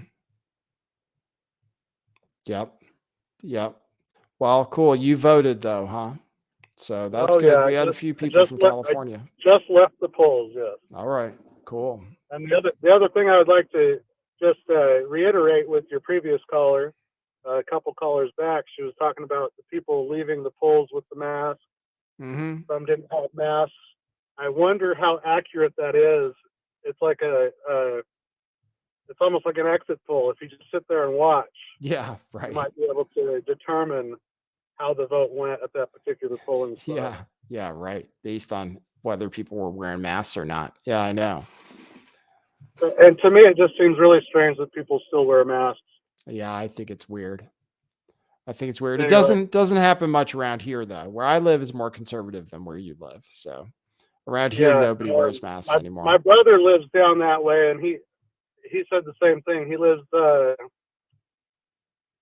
don't know, down there in the 805 area code. But yeah, he said it's very conservative where he's at. Yeah, I mean, it's not very conservative, but compared to other parts of California, it is. Because definitely people don't wear masks here, and definitely it's definitely a more conservative area. Because I've lived in the Bay Area before, and I know it's different. So. Well, there's a whole lot of closet conservatives here. Yeah, right. Now we'll see. Let's see how the election goes. I feel like a lot of Republicans. We'll see that. I mean, Newsom's still going to be governor, but we'll see how things go. With this election, see how many people voted Republican.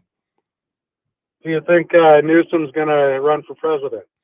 Well, yes, I do. Yeah, I do. And I think so, and he's the odds-on favorite to be the Democratic candidate too, other than Joe Biden. So after Joe Biden, the betting odds are on Newsom to be the nominee. So, but if it was Newsom against DeSantis, I think that would be perfect. So I'd love to see that. So we'll see. Yeah, that would be exciting. Yeah, that would be pretty exciting. You'd have lots to talk about. Yeah, right. All right, Nathan, I'll let you go. All right, cool, man. Thanks for the call. Good hearing from you. All right, see ya. All right, cool. And if you want to support this kind of streaming, go to buymeacoffee.com/lifttheveil, or you can leave a super chat. This streaming is brought to you on, I got to check out Rockfin. Speaking of everything. Cryptocurrency crashed today, right? Oh, thanks for the tips over on Rockfin. Thanks, Tommy Hobo, who tipped a big tip and said, "Sup, Nulka." I know what that means. I'm late. U.S. government is a satanic cesspool, but at least it's entertaining. Thank you for that. Thanks, Tommy Hobo, for the generous tip. I really appreciate it. Thanks, Michelle Obama is a man, who says, "Loving the coverage while I'm at work." Great show again. I appreciate it, Michelle Obama is a man. You're watching from Australia. Thanks, Jacob's Ladder, for the tip over on Rockfin. Thanks Vogan Filter for the tip over on Rockfin. And thanks RC Striker for the tip on Rockfin. Rockfin is killing it today. Thanks, everybody. Thanks, everybody, for your support. Hey, you're on the air. Oh, hey Nathan.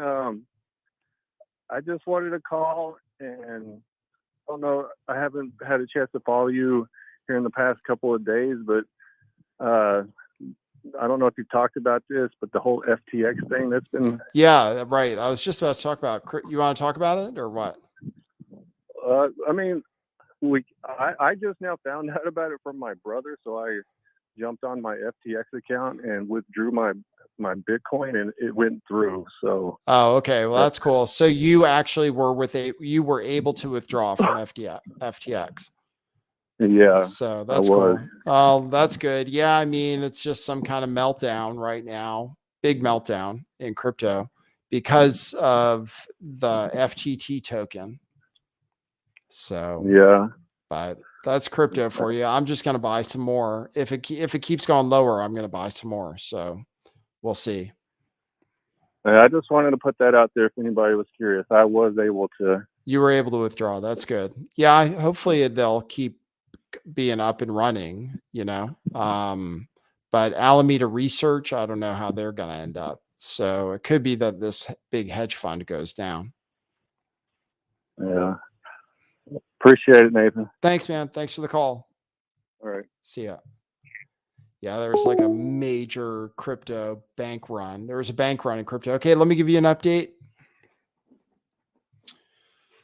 Okay, the update is, okay, hold on. In Georgia and in the Senate race as well. Raphael Warnock is still in the lead. Somehow it was going one way the whole time. And Raphael Warnock was losing and losing and losing his lead, and then was not in the lead anymore. And then all of a sudden was back in the lead. So that's what's going on. I'm looking at what Chuck Todd is pointing at right now. And Chuck Todd says it's too early to call. You guys are looking at the map of Pennsylvania right now, where Fetterman is down to 61%. He started off at 86%. Now is down to 61%. And I'm on that screen, Pennsylvania. Oz at 36.8%. They're separated by 240,000 votes right now. But there's only 17% reporting so far in Pennsylvania. As far as the odds go, right now, the prediction is for 51 Senate seats for Republicans, and that Republicans will lose Pennsylvania and Arizona, which previously we had predicted that they would win, or previously they were favored. Republicans were favored to win before tonight in Pennsylvania and Arizona. And I have wagers on both of those races. So we'll have to see how they end up. Then I also have a wager on Kari Lake, but I think that wager is looking fine. I think Kari Lake is definitely going to win in Arizona. No numbers are in from Arizona, so they're just whatever the betting odds are changing, I guess, is just based on speculation, maybe from some exit polls. Looks like Democrats are doing well. Yeah, looks like numbers are shifting in Democrats' favor overall, as far as I can tell. Ron DeSantis is moving up in the odds. Let me see. So it's close. It's really close as far as we can tell. Raphael Warnock still in the lead in Georgia. Oh, I could put up the phone number again. I think I had the phone open. Yeah, I do. Okay, it's 6:30. How long can I keep going? We'll see. My wife isn't home yet. What is today? Tuesday? Katie was maybe going to be on the stream tonight. Thanks, Baldo. It says 3-hour stream. It hasn't been 3 hours yet. It hasn't even been 2 hours yet. I was waiting for polls to close in Arizona because I'm really interested in that bet. And I'm interested to see how things turn out in Pennsylvania. The votes are being counted very, very slowly in Pennsylvania. So that, I guess we might not know the results tonight. You guys can see the results. I'm showing everything on my screen that you need, right? So in Ohio, the Republican's going to win. Right now, the Democrats ahead, but the Republican's going to win. In North Carolina, the Republican's going to win. In Wisconsin, the Republican's going to win, even though the Democrats ahead now. In Arizona, polls close in a half hour. Okay. You know what? I got to listen to, let me see if I can get some commentary from, change my settings again. I'm going to listen again to see what's going on, what they have to say. So far in the night, odds have moved in favor of Democrats in a lot of different places, most places.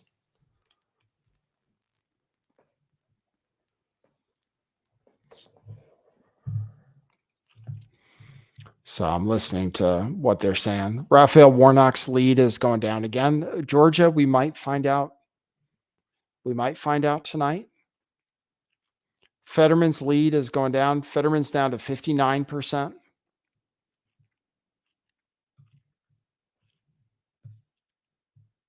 So Oz is up to 38.4%. They're separate. Oh, there more vote just came in. So Oz is gaining on Fetterman right now. But right now, Fetterman is the odds-on favorite. Oh, man. I wish it was obvious what was happening. I mean, I wish it was obvious because in the Georgia race, it kept going toward the Republican, but then all of a sudden, Raphael Warnock got some votes. So, but you can see Fetterman's lead is rapidly decreasing. Now it's at 58.9%. And Raphael Warnock's lead just decreased quite a bit. It went down to 50.3%. So we have votes coming in. 19% reporting in Pennsylvania. And they are separated by about 220,000 votes right now. All right. I might open up the phone again. Thanks, everybody, for tuning in. Thanks, Susan Washicki, who says, order a burger with my donation. I hear that if you go out to get fast food now, it's like $15. That's what somebody told me. I don't get fast food. I did get some. I got McDonald's breakfast items because my wife wanted some. And I got an egg McMuffin and hash browns, and I was shocked at how expensive it was, even though it wasn't like, it didn't break the bank or anything, but it was like $4 and something for an egg McMuffin, which I was like, wow, I don't remember. I remember that being like $2 and hash browns being about $1, and hash browns were more than $2. So Fetterman's numbers are rapidly decreasing. Fetterman's down to 58% right now. And Raphael Warnock also, his numbers are also going down from where they just were. But Oz is starting to catch up with Fetterman. That is going to be a close race. And then Arizona, man, it's going to be really close. The things I decided to bet on ended up being the very closest races. The reason I bet against Fetterman is I just thought there's no way people are going to vote for this guy. Fetterman's numbers, though, keep going down. And they just went down further. So as the numbers keep coming in for Oz, Fetterman's lead keeps getting eaten into. Now it's about 200,000 votes. It was about 240,000 just a second ago. So Fetterman's lead is rapidly getting eaten into. You remember he started out at 86%, and now he's at 57.6. So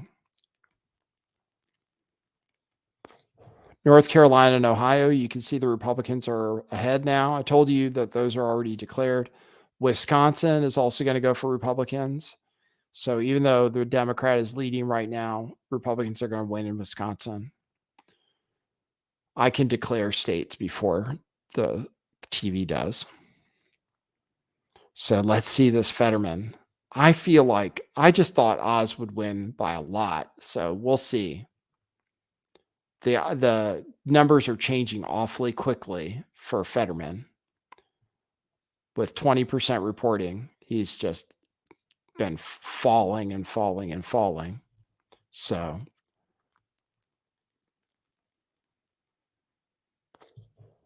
Fetterman down to 57%. Raphael Warnock at 50.2%. Okay, I can open up the phone again. Fetterman, Oz. They just showed Fetterman and Oz. They have faster numbers than I have, but that's okay.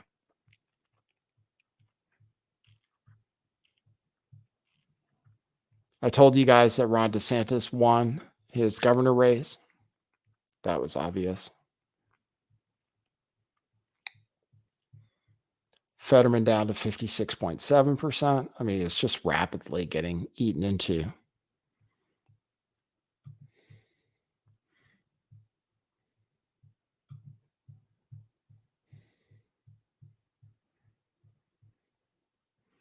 Wow, Fetterman is even more favored to win that race. And right now they're saying, wow. Right now it's not obvious that Republicans are going to control the Senate based on betting odds.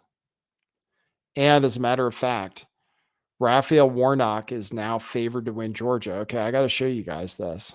Now the map has changed again.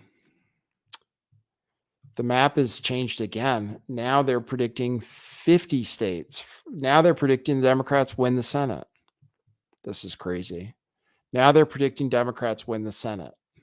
The odds have been updated. So I don't think this is correct. But just to let you guys know that the map right now is showing 50-50 Senate, which means Democrats win. So, but I still think, I think all three of these are wrong, basically. I think Republicans are still going to win in Pennsylvania, Georgia, and Arizona, but I guess I don't know for sure.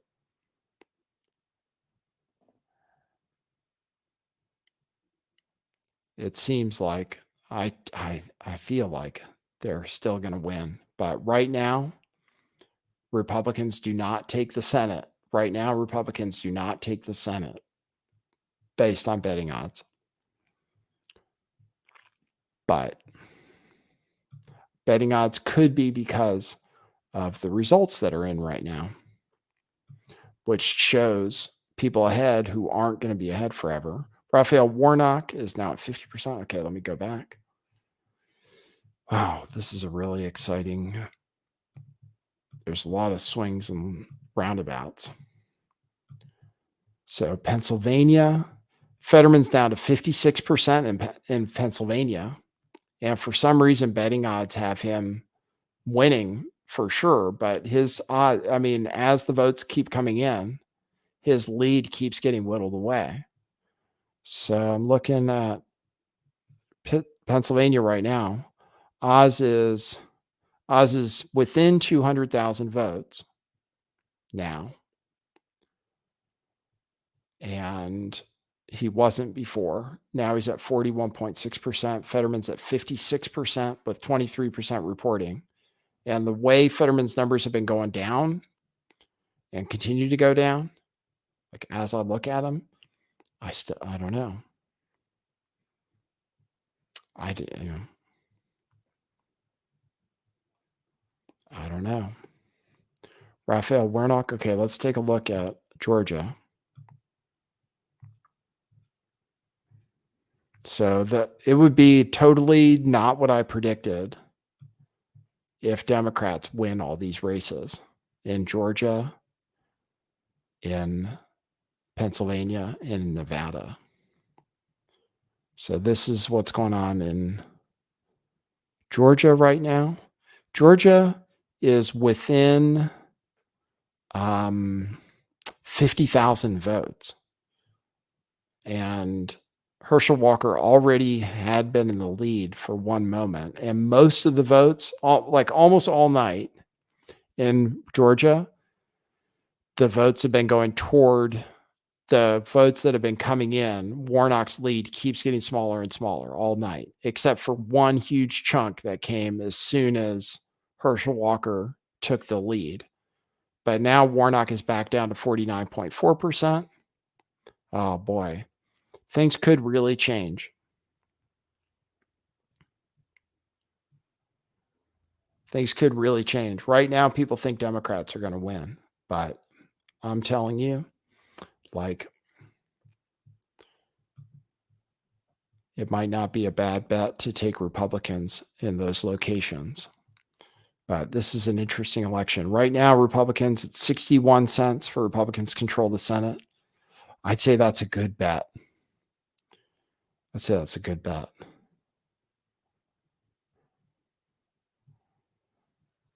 I think they are still going to do it. I think they're going to take Georgia. So you can see the vote in Georgia. Look at Raphael Warnock. It's down to 49.3% now. Now it's only 13,000 votes different. And it was just 50,000, right? So now there's just a 13,000 vote differential between Warnock and Herschel Walker. So I think Herschel Walker is going to take it. And I think he's going to get over 50% by the time all the votes come in. That's my prediction. Hey, Katie. Hey. Who won? It's really close. No, is it? Yeah, well, people are saying now that the odds have changed, and now they're saying Republicans aren't favored to win the Senate anymore, or it looks like they're just going to tie the Senate. So, but I think the odds are wrong. So, Closer to midnight, things change, right? yeah, but it's been different this time because Democrats are starting off with ahead and Republicans are coming from behind. Last time it was Trump that was ahead and then Democrats came from behind. So I've been taking calls. We've been talking to people. I talked to a few people in California. Yeah. So I have a microphone if you want to be on the show. But I'm looking at the races. Fetterman is ahead right now in Pennsylvania, but I think he's going to lose. People think he's going to win right now because he's ahead, but I think he's going to lose still. And I think Herschel Walker is going to win in Georgia too. Oh, really? What? Wow. That Herschel Walker is going to win? Herschel Walker just took the lead in Georgia. That should change the betting odds.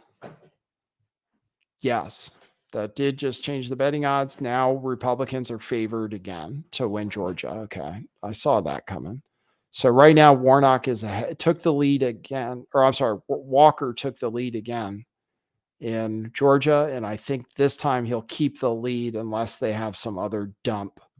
Last time he got the lead, they got a dump of ballots, but this time I think it's probably for good, and Herschel Walker is going to win.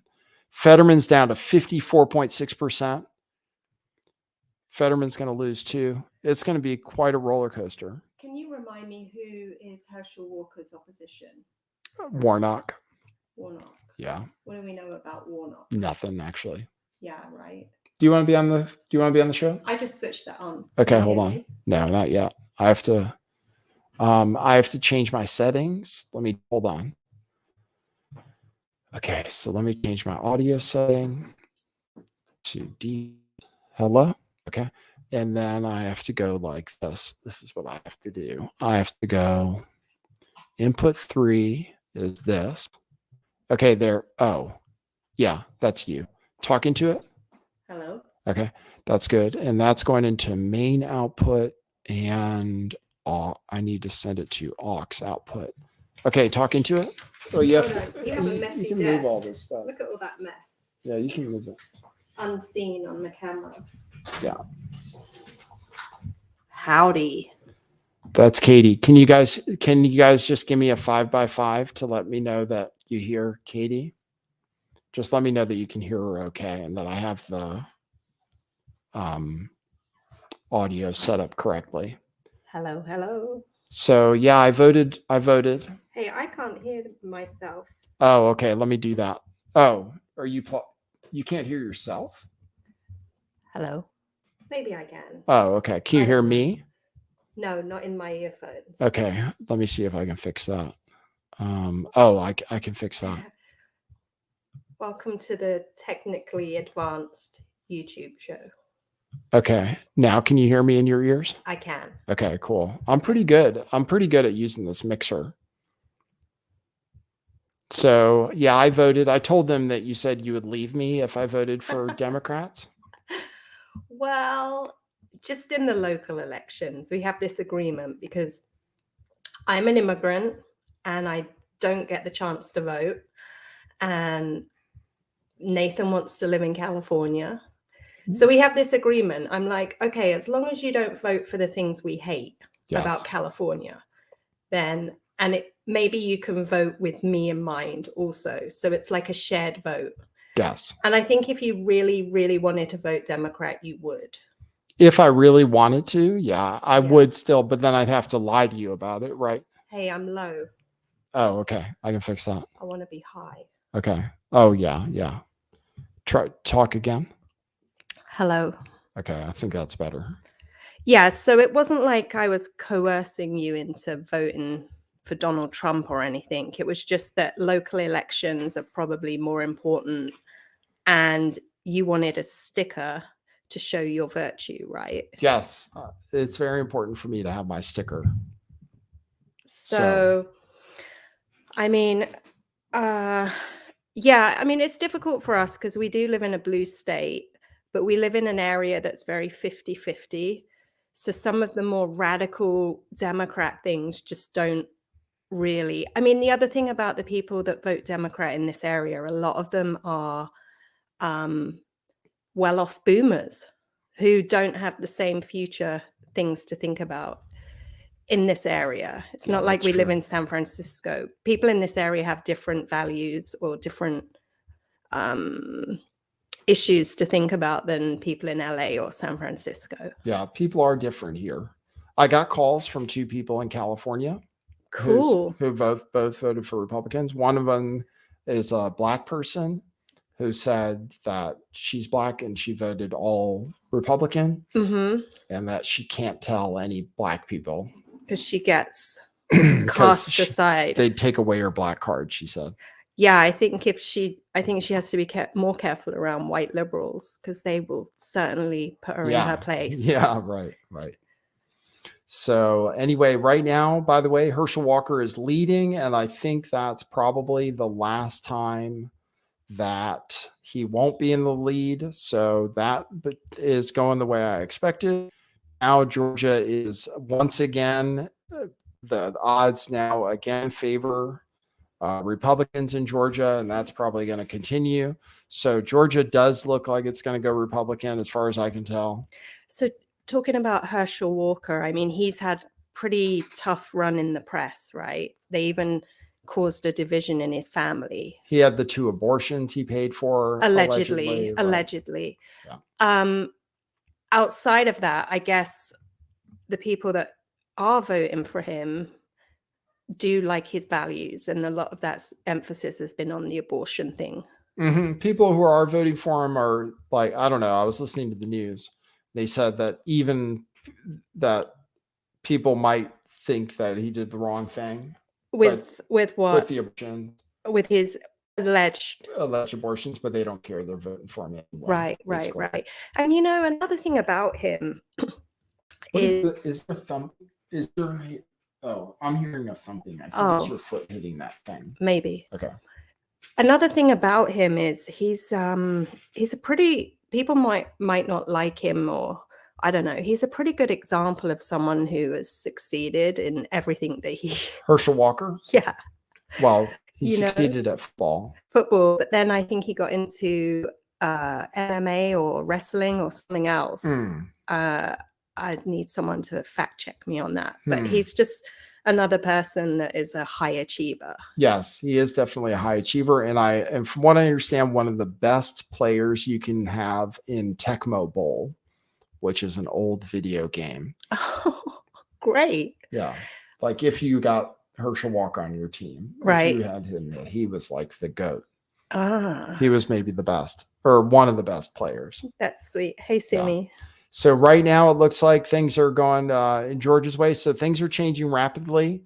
The odds have now shifted back towards Georgia being for Republicans. So now people think Republicans are going to win in Georgia.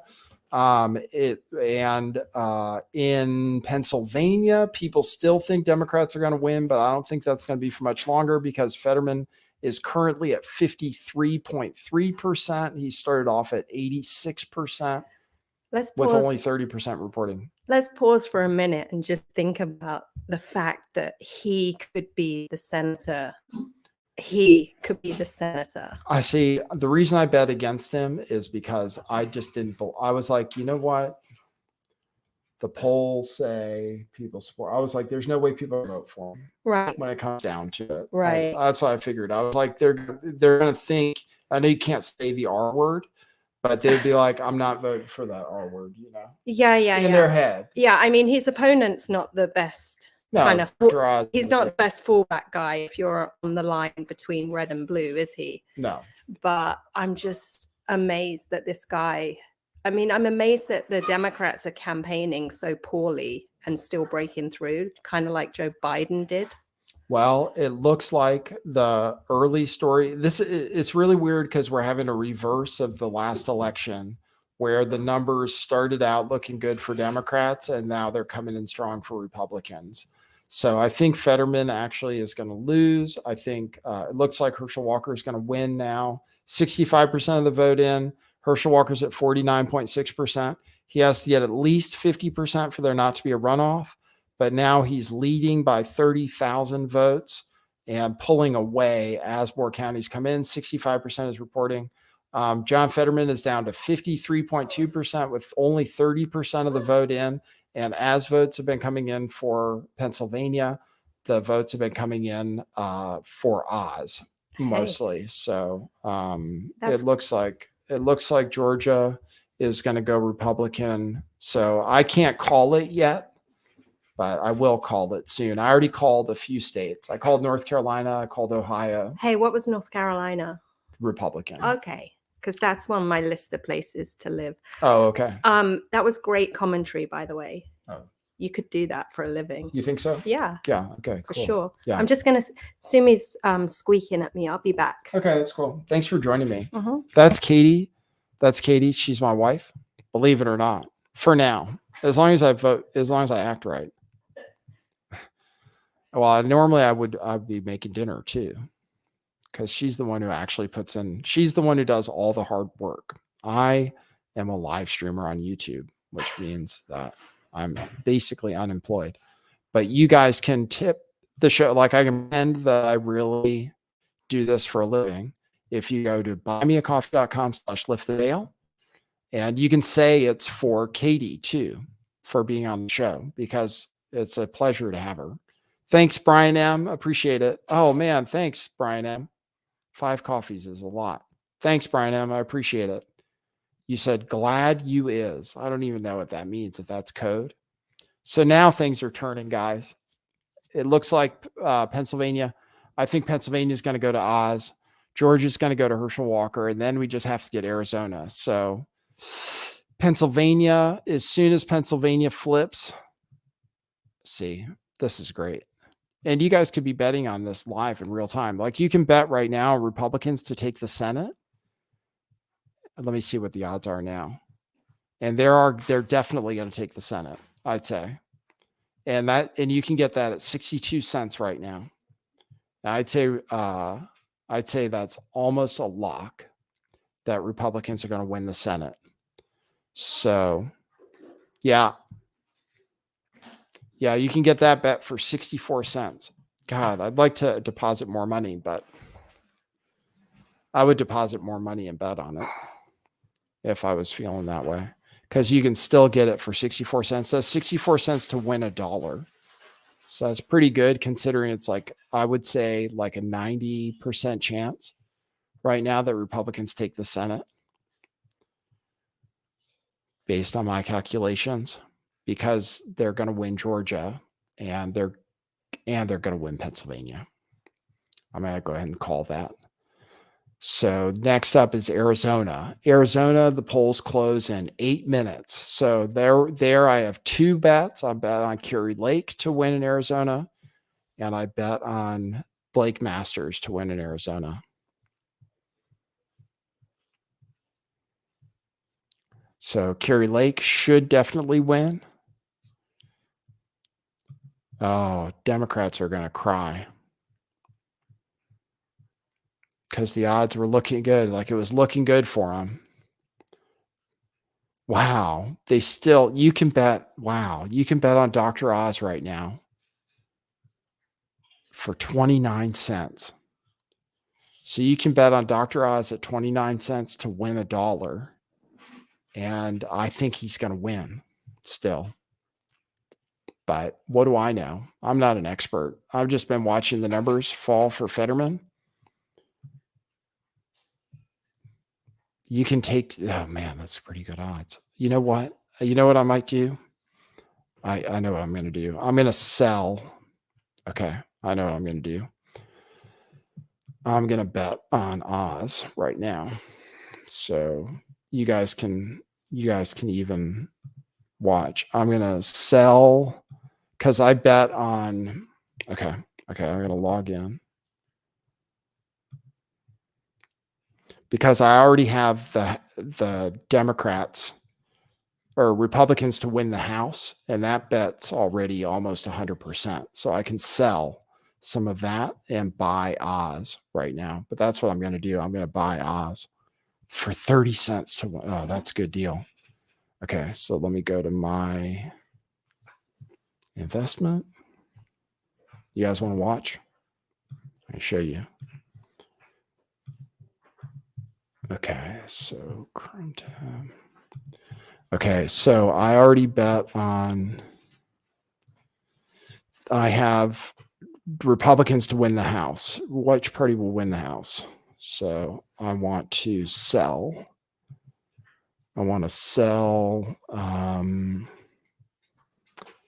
I don't know.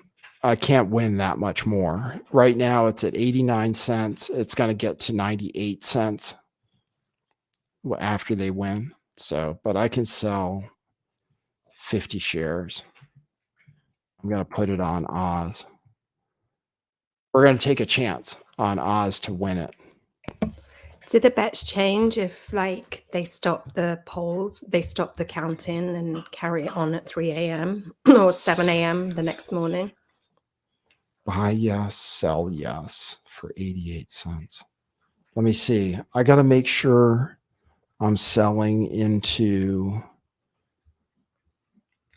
I might have to sell at 88 cents because it doesn't look like, okay, so I have to sell at 88 cents. Are you going to, someone asked you to screen share? I am screen sharing. Oh. So I'm selling 50 shares of Republicans to win the House at 88 cents. Okay. And so now I have oh, come on, give it to me. Oh man, the odds just changed. Oh crap. Man, what is up? Oh man, I need to, why did the odds just change so much? We need Twitter. Let me pull Twitter up. The odds changed because the odds of Republicans to win the House just went down. Okay, so where do I go to I have to find my trades. I just have to cash out real quick. because the odds are changing fast. Which party will win the House? Portfolio value, cash. Okay. Where is my open? Hey, so did you talk about Texas? No, I haven't talked about Texas yet. I Greg have to. Abbott has defeated Beto O'Rourke, Oh, yeah. Obama that. 2.0. Okay, hold on. I have to bet fast. Oh, man, they really screwed me. Open all. Where's my order? Shares 50. Where is my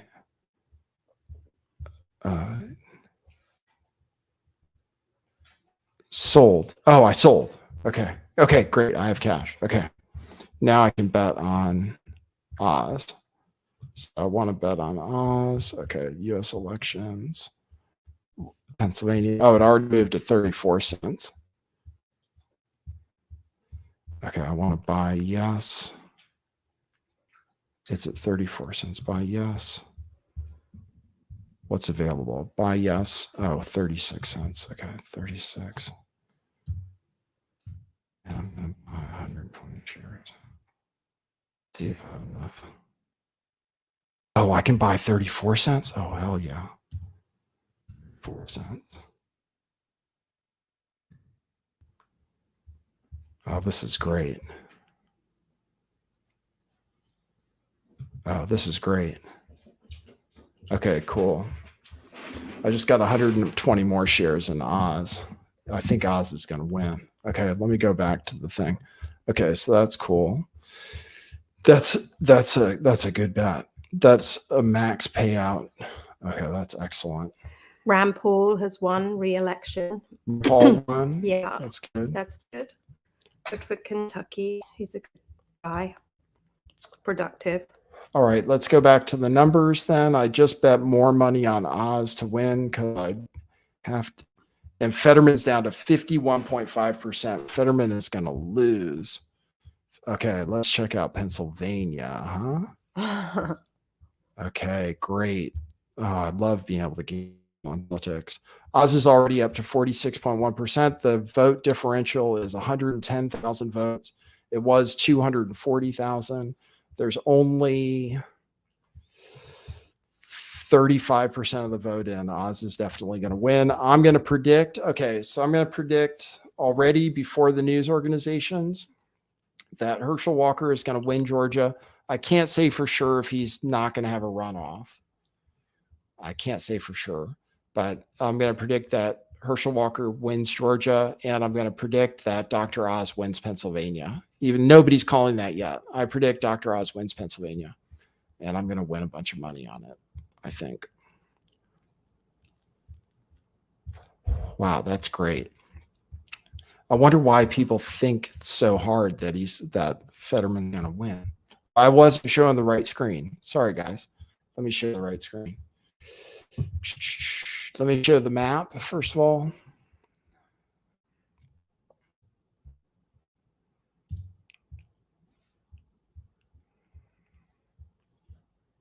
Right now, the map shows 51 Republican.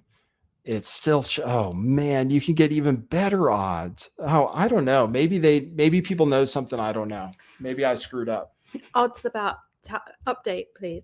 The update is that the odds in Pennsylvania are in favor of Fetterman. For some reason, they're really in favor of Fetterman, but I still think Oz is going to win. We'll see. Maybe I'll lose, but maybe they know that. Maybe they know about votes coming from somewhere I don't know. Maybe they know that things are going to change at midnight. Let me show you guys the screen. This is the big bet now is on Oz. Everything is against Fetterman. Let me see. Here's the map. This is the map of Pennsylvania. You know, it's funny that all the people came out to support Fetterman, including Obama and Oprah. You know, it was a real kind of establishment thing. Yeah. And that's the best they could do. Yeah. It's so embarrassing. Like, even if they win through cheating or, you know, other ways, it's just so embarrassing that that's the level. It took Obama to come out. And they pulled Obama out because Biden's persuading nobody. Yep. And then he's hardly even, doing anything.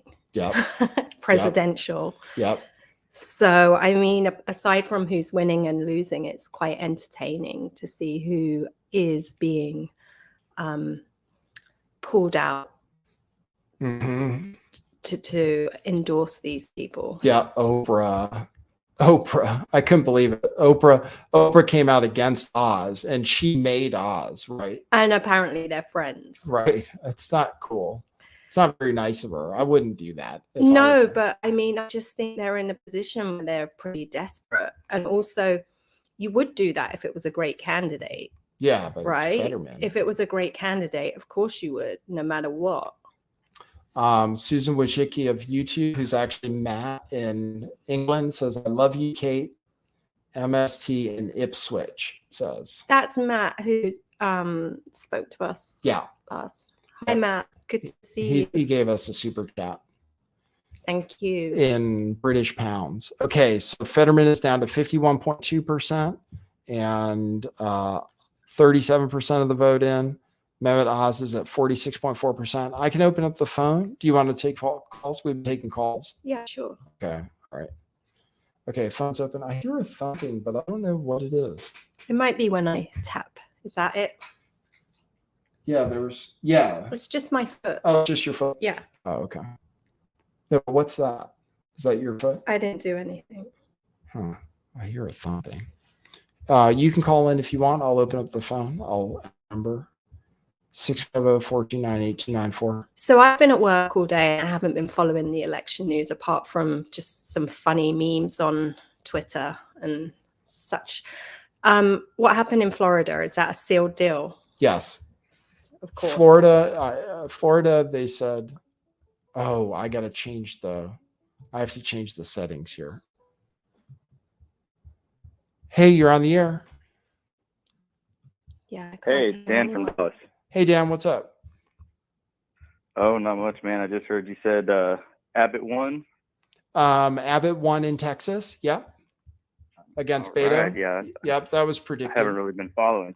Yep. Yeah, I figured it was. I just wasn't really following it, but still good news. I mean, it does seem like every election in Texas is a little bit more purple. So one of these days, I hope I'm wrong, but Mhm. scary. Yeah, you're saying the demographics are changing there, so it's becoming more Democrat. Is it because of people moving to Austin and stuff, and people moving there from California? I really don't know exactly because I really don't even know that many people that moved here from out of state, at least not in my area, though I know a lot of people leaving. Like I think everybody in the last 5, maybe 7 years, I've got like 10 people that I grew up with who've all left. And they are all kind of left leaning. I mean, politics wasn't such a hot topic back then, among anyone, but definitely people my age. But so I don't really know, but everybody seemed to be a little bit left leaning. Mhm. And they all moved to Colorado. I mean, 10 out of 10. Hmm. So, there's Interesting. lefties leaving Texas, I guess is the point of that. Hmm. But Interesting. but yeah, I mean, I think the people that are coming to Texas, they kind of know what they're getting into. I mean, like from what I've heard from people down here, and I don't really know if they're good sources, but like I've heard that like the more right wing people from California come to Texas, and if you're more of a left winger that is fleeing the state, you go to Colorado or Arizona. Yeah. Okay. I can understand that. That kind of makes sense. Yeah, just because Texas has such a reputation, I mean, people are like scared of it. I mean, I remember I lived in California for a while when I was growing up, and people are literally scared of Texas. They think there's just like guns going off all over the place, and just like Californians are kind of crazy. Well, you are a Californian, Yeah, kind of. but Wow. man, I mean, there's 2 different types of Californians though, because I lived in Southern and Orange County for a while, and then later in life I moved up to Humboldt County, and I mean, dude, they're completely different states.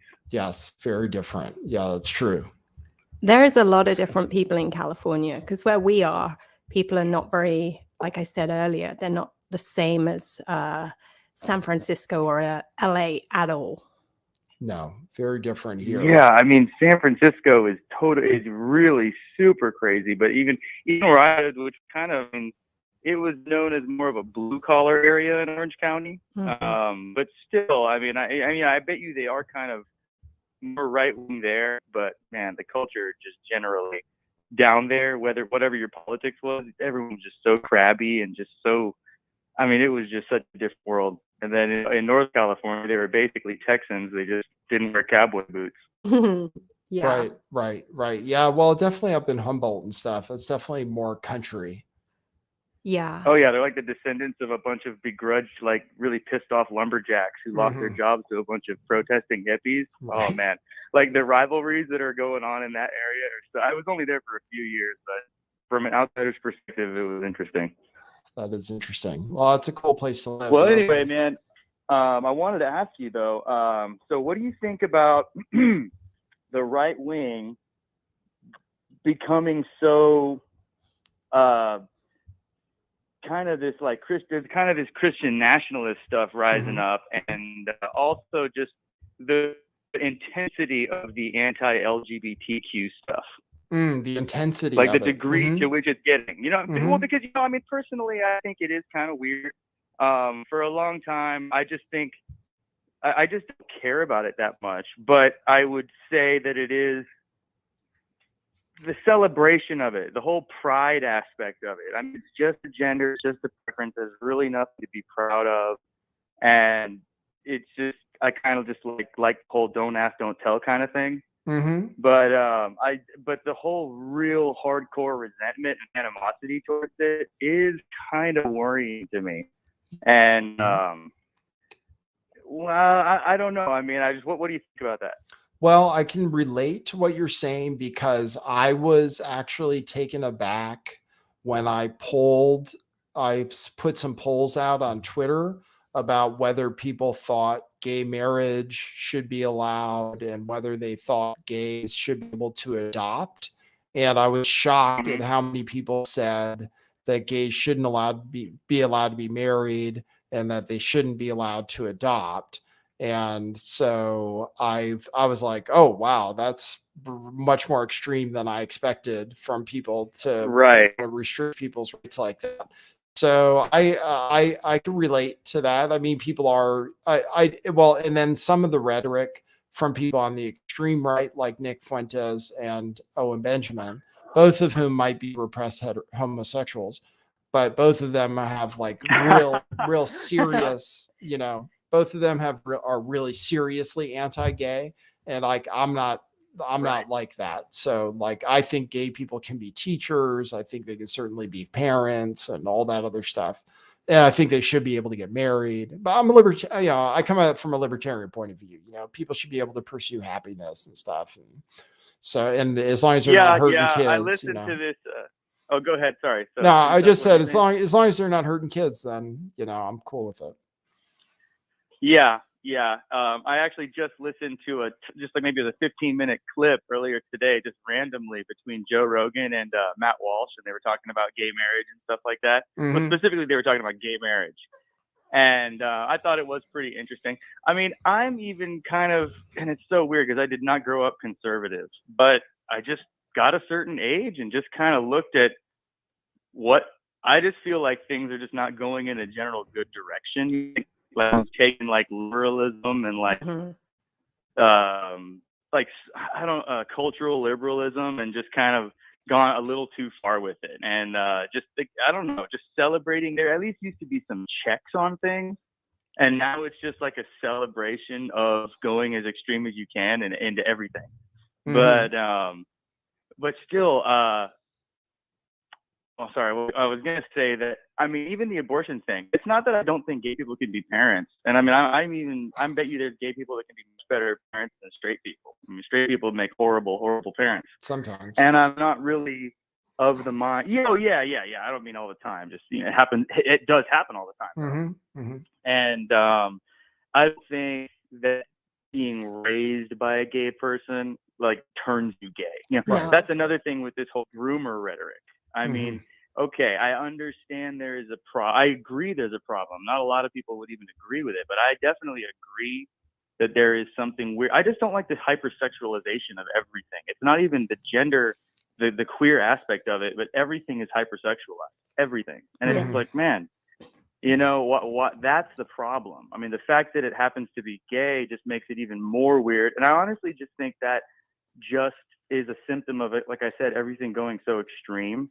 So it's kind of a fetish. It's just like, oh, okay, so you want to see some porn? Well, what about some gay porn, man? And like, like, well, it's essentially that just taken to the most extreme thing. And just because people want to break the norms, anything that was normal, now needs to be completely reversed. But it's almost Frankist. And but yeah, still though.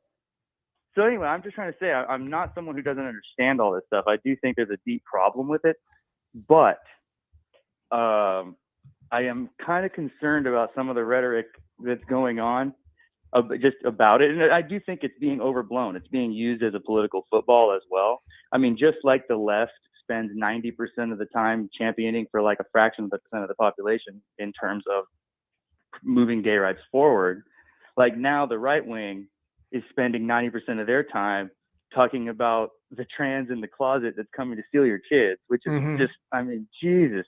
I mean, and the good grooming thing. Like, okay, I really don't think that at least with like just homosexuality, just regular plain old vanilla homosexuality, I really don't think that like being raised by a gay person is going to make you gay. No, yeah. I agree. I agree with you. I do know some people that like, and they're pretty like liberal, they're progressive. I actually don't know the mom very well, but I know her because I know her husband well. I grew up with her husband, and she's kind of raising the kids in a androgynous kind of way, and it is messed up. I mean, I think that is kind of because it's not their idea. She puts them in onesies and she doesn't let them cut their hair, and they're all boys, and they wear, it's not like they just wear onesies. They wear like, sometimes they'll wear like, stuff with boy stuff on it, and sometimes they'll wear stuff that's super feminine. And I've even seen like the husband say like, man, they just want to be regular boys. I just wish he would like let them cut their hair, but he won't do anything about it. And so, I mean, because my mom, I have a long, complicated story. And honestly, I wish I could talk to you for a long time, but I don't want to hog it. But I have a trans person in my family. Oh, really? And yeah, so then like I also have my mom, who's basically the driver of the conservative aspects of my family as well, who has now completely turned into like a trans activist in support of my trans sibling, Right. And I mean, she was never super, super conservative, but like, I mean, she's the one who wanted us to go to church.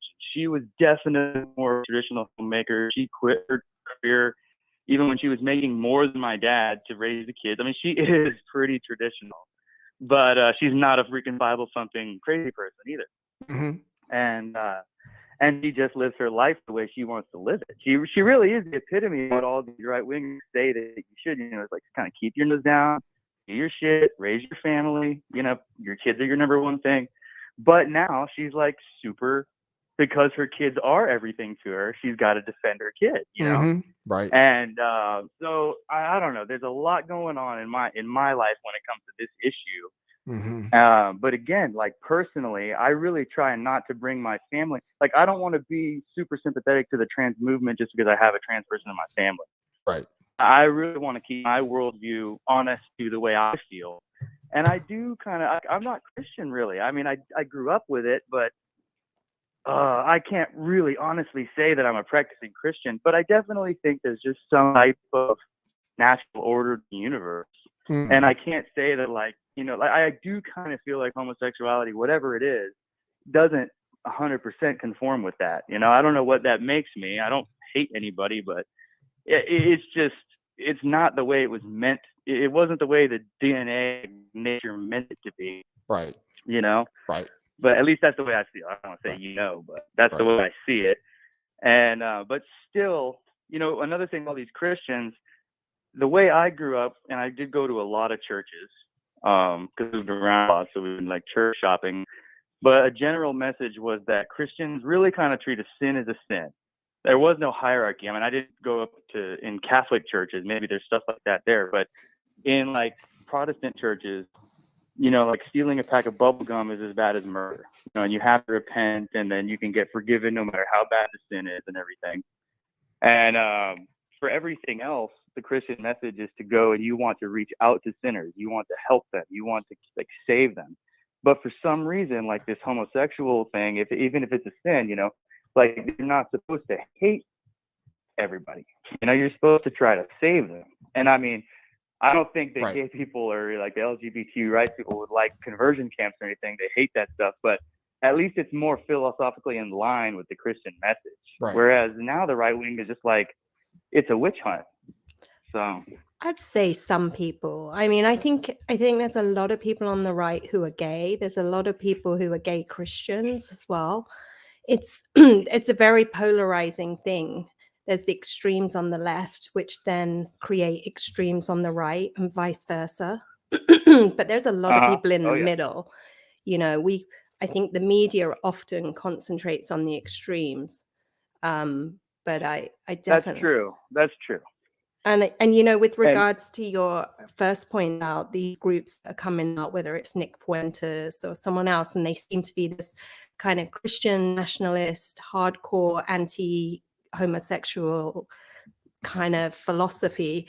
You know, a lot of that is for show. A lot of it's on the internet. I'm sure these people exist in real life too, but I don't think they represent the right. I think the left. Okay, well, let me tell you something. I really don't mean to cut you off. I don't mean to hog the phone, but now I really got to tell you this, and I think you'll find it interesting. So I live in a very important county in or my parents do. I don't live there anymore. But I didn't know this, but Tarrant County is a vital county nationwide because it is the largest red county in the country. Because most red counties are very rural, sparse populations. But Tarrant County is a thriving metropolitan. I mean, we've got Fort Worth, and I don't know if we have Fort Worth, but there's millions of people in that county because it's right in the mid-cities area. And it votes red. So for a lot of politically strategic reasons, it's a very important county to keep red for the Republicans. And there is a lot of people on the ground here, like Alan West came up here and put a bunch of money into all these like really far-right, crazy Christian PACs. And I mean, I'm not trying to bash Christians, but these are not normal Christians. These are, first of all, outsiders. I'm a local kind of guy, man. I don't want a bunch of radical right-wingers from California coming over here and pumping millions of dollars into the local system. And that's exactly what's happening. And they're taking over through the school boards. And like Steve Bannon has even been on the ground in Tarrant County like dozens of times. So, I mean, this isn't just Fuentes. My point is like there's people that were in the White House now on the ground mobilizing. So it's happening. And I don't know. I mean, I do think, because I spent a long time even talking Bannon up to my mom. I know he's very complicated. He's really not a good guy, but he's so, to me, Bannon is fascinating because he says things that like nobody else says, at least not at his level. It just outright calls out the city of London and the Rothschilds, and just, I mean, he talked at CPAC. Did you hear his CPAC speech? His CPAC speech was absolutely crazy. It was like an Alex Jones speech 10 years. I mean, I know everything's gone so nuts, but it was like an Alex Jones speech from 10 years ago, from early 2000s or something. Right. I mean, he is talking about ending the Fed and just like out, and everyone claps. I mean, you're talking about CPAC. Right. Well, that's Telling good. us we should abolish the Fed and everybody's clapping. Right. I mean, right. So, you know, but Steve is also, he's got some really weird connections, and I think he's very pragmatic. I mean, I don't know what interview I was watching, but he said, you know, first thing we do in the White House, we give Jerusalem to Israel, and it's just to like lock in the evangelical vote. I mean, he's a Catholic. I don't think he likes the evangelicals, but he's very pragmatic. So again, he might be just kowtowing and saying a bunch of stuff, but I don't know. We'll see. We'll see what's going on. All right, man. Well, cool. Thanks for the call. I really appreciate it. Good hearing from you. All right, man. Sorry to take up so much time. No, it's good to see you, man. See you. Bye. All right. The things are moving badly for Republicans, supposedly. So things are moving badly for Republicans. Fetterman, his lead is increased a little bit, but So, and I bet on Oz, so I might be losing all my money tonight. We'll see. Hey, you're on the air. Hello. You're on the air. Nathan. Hey, what's up? Hey, what's up, man? Hey, this is Hogan Filter, man. Hey, Vogan Filter. Thanks for all the support, Rockfin. I appreciate it. You got it, man. Hey, I've been trying to call in for the last 20 minutes, but that guy had a lot to say. Yeah, sorry. What's up? No, it's all good, man. I'm on my drive home. I'm always working at the time that you have your show, so I'm never able to call in. But the show's running late tonight, so I figured I'd just call in. Oh, cool, man. Katie's here with you. Dude, I love your show, man. That's all I wanted to say. I just wanted to say hi. I don't got very much time. I got to go check in on the kid when I get back to the house. But Cool. listen, man, I love the show. I appreciate you. I love your humor, man. You always got a good, take on things, man. Nice, well-balanced take on things. Selfishly, I'm glad that it didn't work out with your other job, because I think this is like what you should be doing, man. You really got a knack for this, and I hope that you can get enough support, keep coming your way. I mean, I'll do whatever I can. I know you got a little solid base here, but I really hope we can keep making it for you, keeping it happen for you. Thanks. I really appreciate it. I appreciate all your support, man. You're awesome. Cool, man. Right on. All right. Well, you and Katie have a good night, man. Keep up the great work. All right. All right. You too. See ya. All right. Bye. All right, guys. So shit has gotten really serious. Georgia. Let's see. We got to check in on Georgia. Herschel Walker is still winning with 49.5% of the vote and 69% in. Fetterman is still ahead. He's almost a lock to win based betting odds, but only 49% of the vote is in. He's at 51.2%. He's separated by 140,000 votes. 140,000. With 50% remaining. 140,000 as percentage of the total is only 10% of the votes either candidate has. So it's not that much. It could change rapidly, but as of right now, I'll show you the map. As of right now, Democrats are absolutely favored to win the Senate. Absolutely favored to win the Senate. So I'm doing something wrong, apparently. Let me show you. And I'm looking to lose almost every bet. Let's see. So you have a vote on Carrie Lake though, right? Yeah, I should get Carrie Lake at least. A bet. Yeah, I have Carrie Lake and Republicans win the House. I still have that. But I have Oz still now. You can get Oz for 15 cents. And for some reason, the guy in Georgia, Walker, is not favored to win in Georgia. So like right now, Democrats are favored to win the Senate 70-40. And that is like a huge sea change. So I don't know. See, I'm not watching the real news. So I don't know. I'm just watching the numbers. And I've been seeing the numbers shift in favor of Republicans all night. So, I'm showing the wrong screen. So we'll see. I mean, don't a lot of Democrats vote in by mail? Yeah, a lot of Democrats. Yeah. So those might have been the first votes counted. I still think Oz can win, even though they're going to tell you Oz can't win in Pennsylvania. The betting odds are like a lock for Fetterman right now. I still think Oz has a chance. It's 130,000 votes. So we're going to keep watching it. And then Mark Kelly, the fake astronaut, is at 56% in Arizona with 39% reporting and is favored to win. So, and for some reason, Warnock is still favored to win. I wonder if they know something. I don't know. I wonder if this really went for Democrats tonight. I just can't believe it. I can believe it. I mean, basically, I did catch up with the news at lunchtime and people were talking about the machines being down and shenanigans going on. And I can believe anything will happen. I can believe that they're going to be counting for 2 more weeks. I mean, the media was actually telling people it may appear that the Republicans are winning. Right. And then things will change. So anything is possible. Well, we'll see. We'll see where it goes. I mean, so right now, 50% of the vote is in Pennsylvania. How much? And How much? 50%, and Fetterman's at 51.1%. But when the vote started, Fetterman was at 86%, and it's slowly been going down this whole time. So my bet was based on the idea that his lead will continue to get eaten away as the remaining 50% of votes get counted. Mm-hmm. So in Arizona, they might have just counted the mail-in ballots so far. Mark Kelly is way ahead. We're watching just the votes come in Pennsylvania. And that's everything right now, is the votes coming in Pennsylvania. Who's Mark Kelly?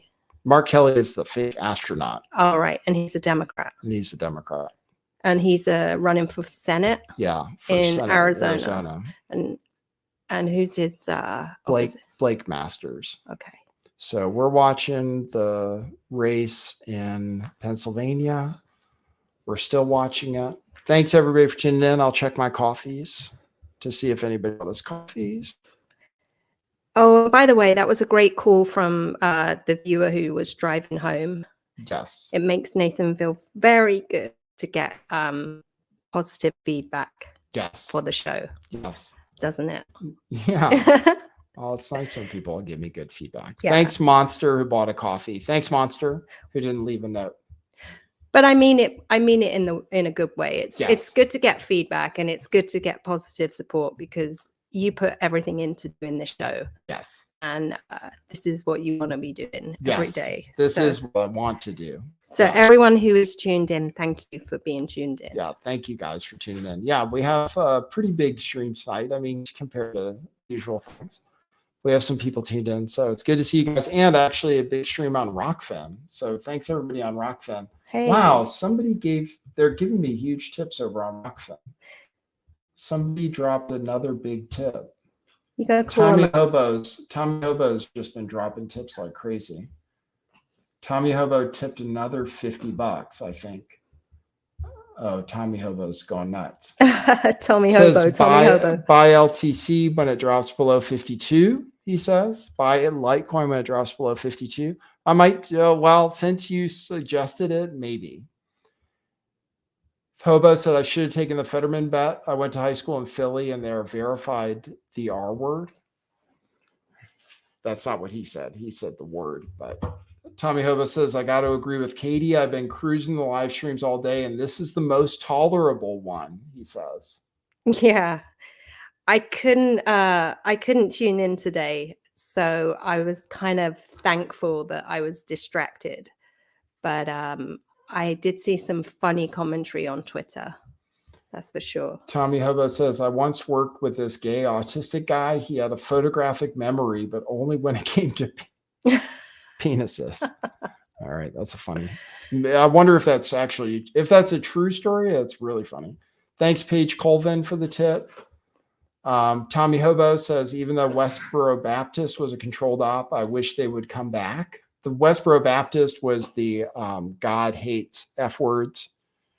Did you know there was a group called the Westboro Baptist Church back in the day? No. This is an American thing. Right. There was a guy, Tommy Hobo. That's a nasty comment. We don't say that about people. Oh, yeah. He's making nasty comments. So I'm not laughing because it's funny. I'm just laughing because this is the internet, and this is what happens when you live a free internet. We live in a free society. We have free speech over on Rockfin. I do want to just say, the guy that called in, Dan from Texas, it really is a look at the most polarized positions, right? The most extreme. And unfortunately, that is what drives politics. And it is politicians jump on board with the extremes, whether they're condemning it or whether they're condoning it, whether they're running on it. Mm-hmm. And America is the land of extremes, right? I can tell you that from an outsider's point of view. It's kind of like a weird reality. And as much as you want to stay out of these political extremes and conversations, it's very difficult, because if you stay out of it because something's fake or something's exaggerated, there's always someone around you, if you live in the real world and you go to work and do stuff like that, who is convinced that COVID is this, January 6th was this, Steve Bannon is this or whatever, you know?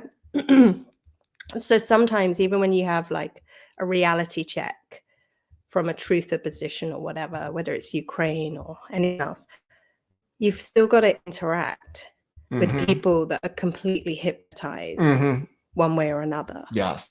Some people have to. I don't have to interact with anybody except for you. Oh, And you're an extremist.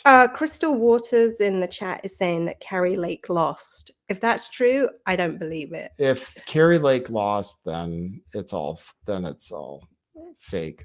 No, there's no way she lost yet because not enough of the vote is in. Right. So there's no way she lost yet. I'll check on the race though. We'll check on the race right now.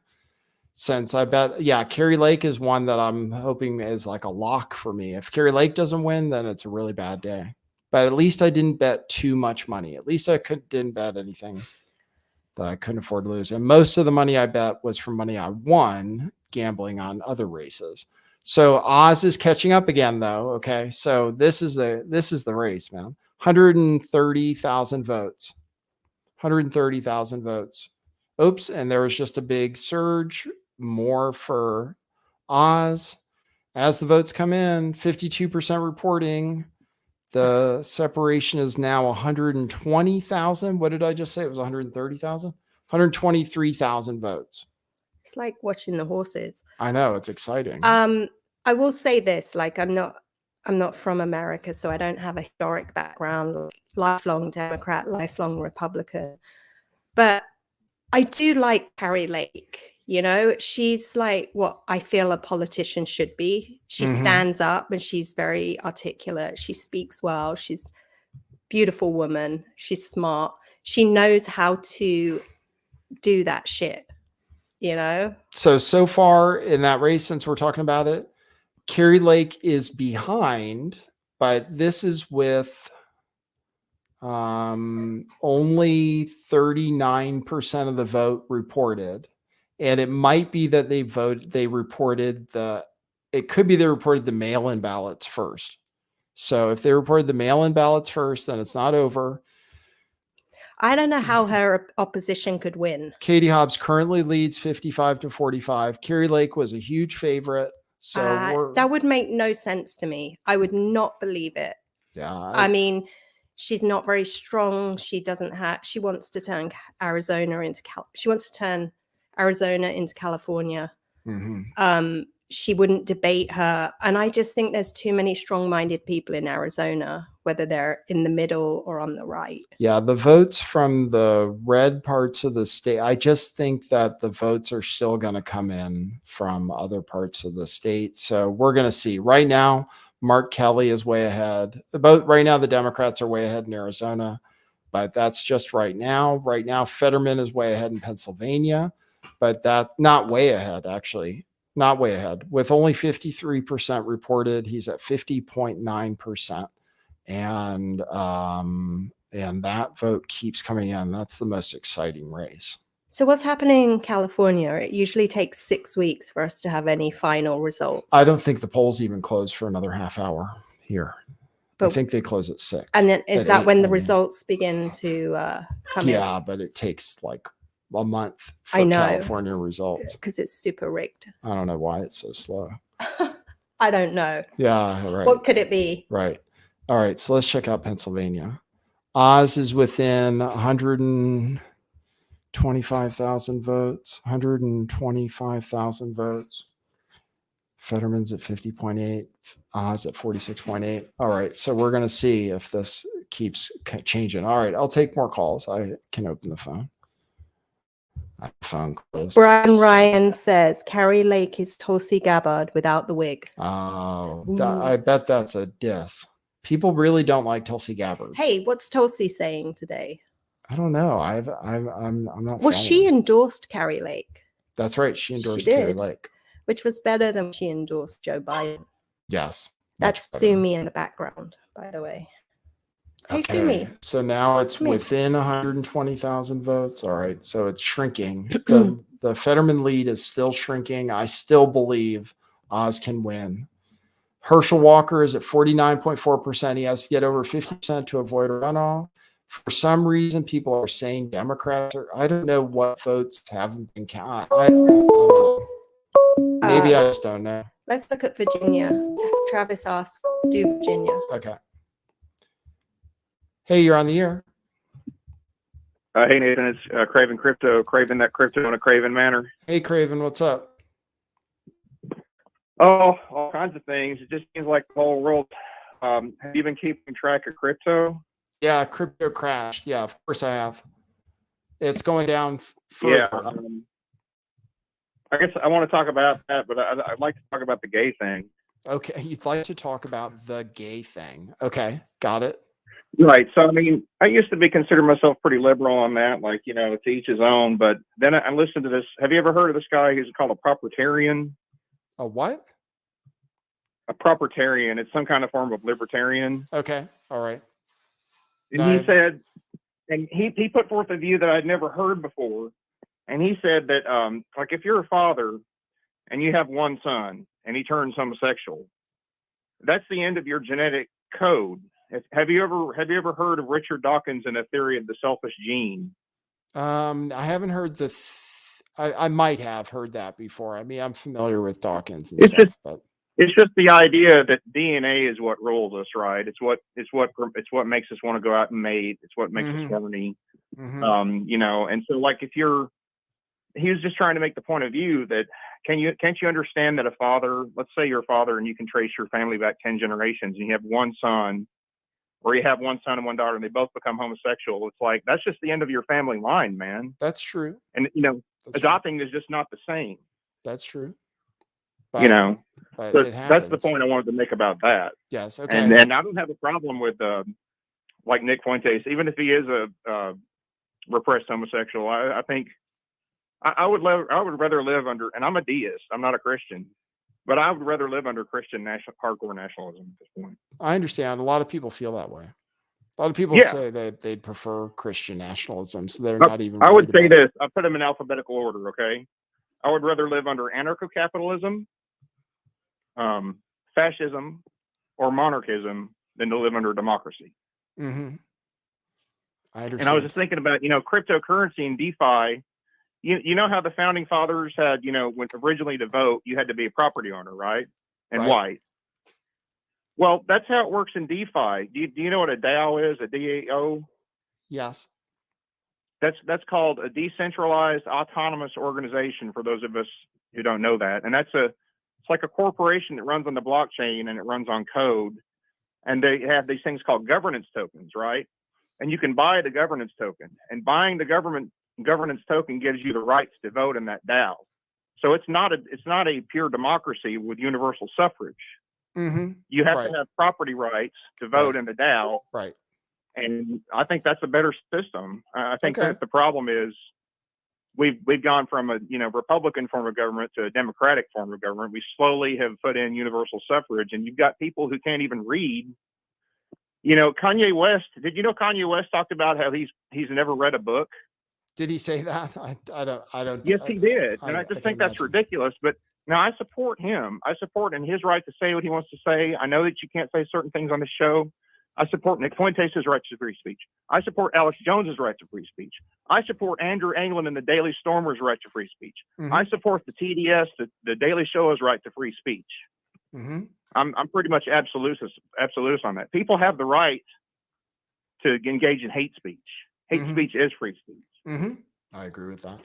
So there's a website you might want to bring up. There's something that just happened today in the world of crypto. If you bring up a site called ultrasound.money.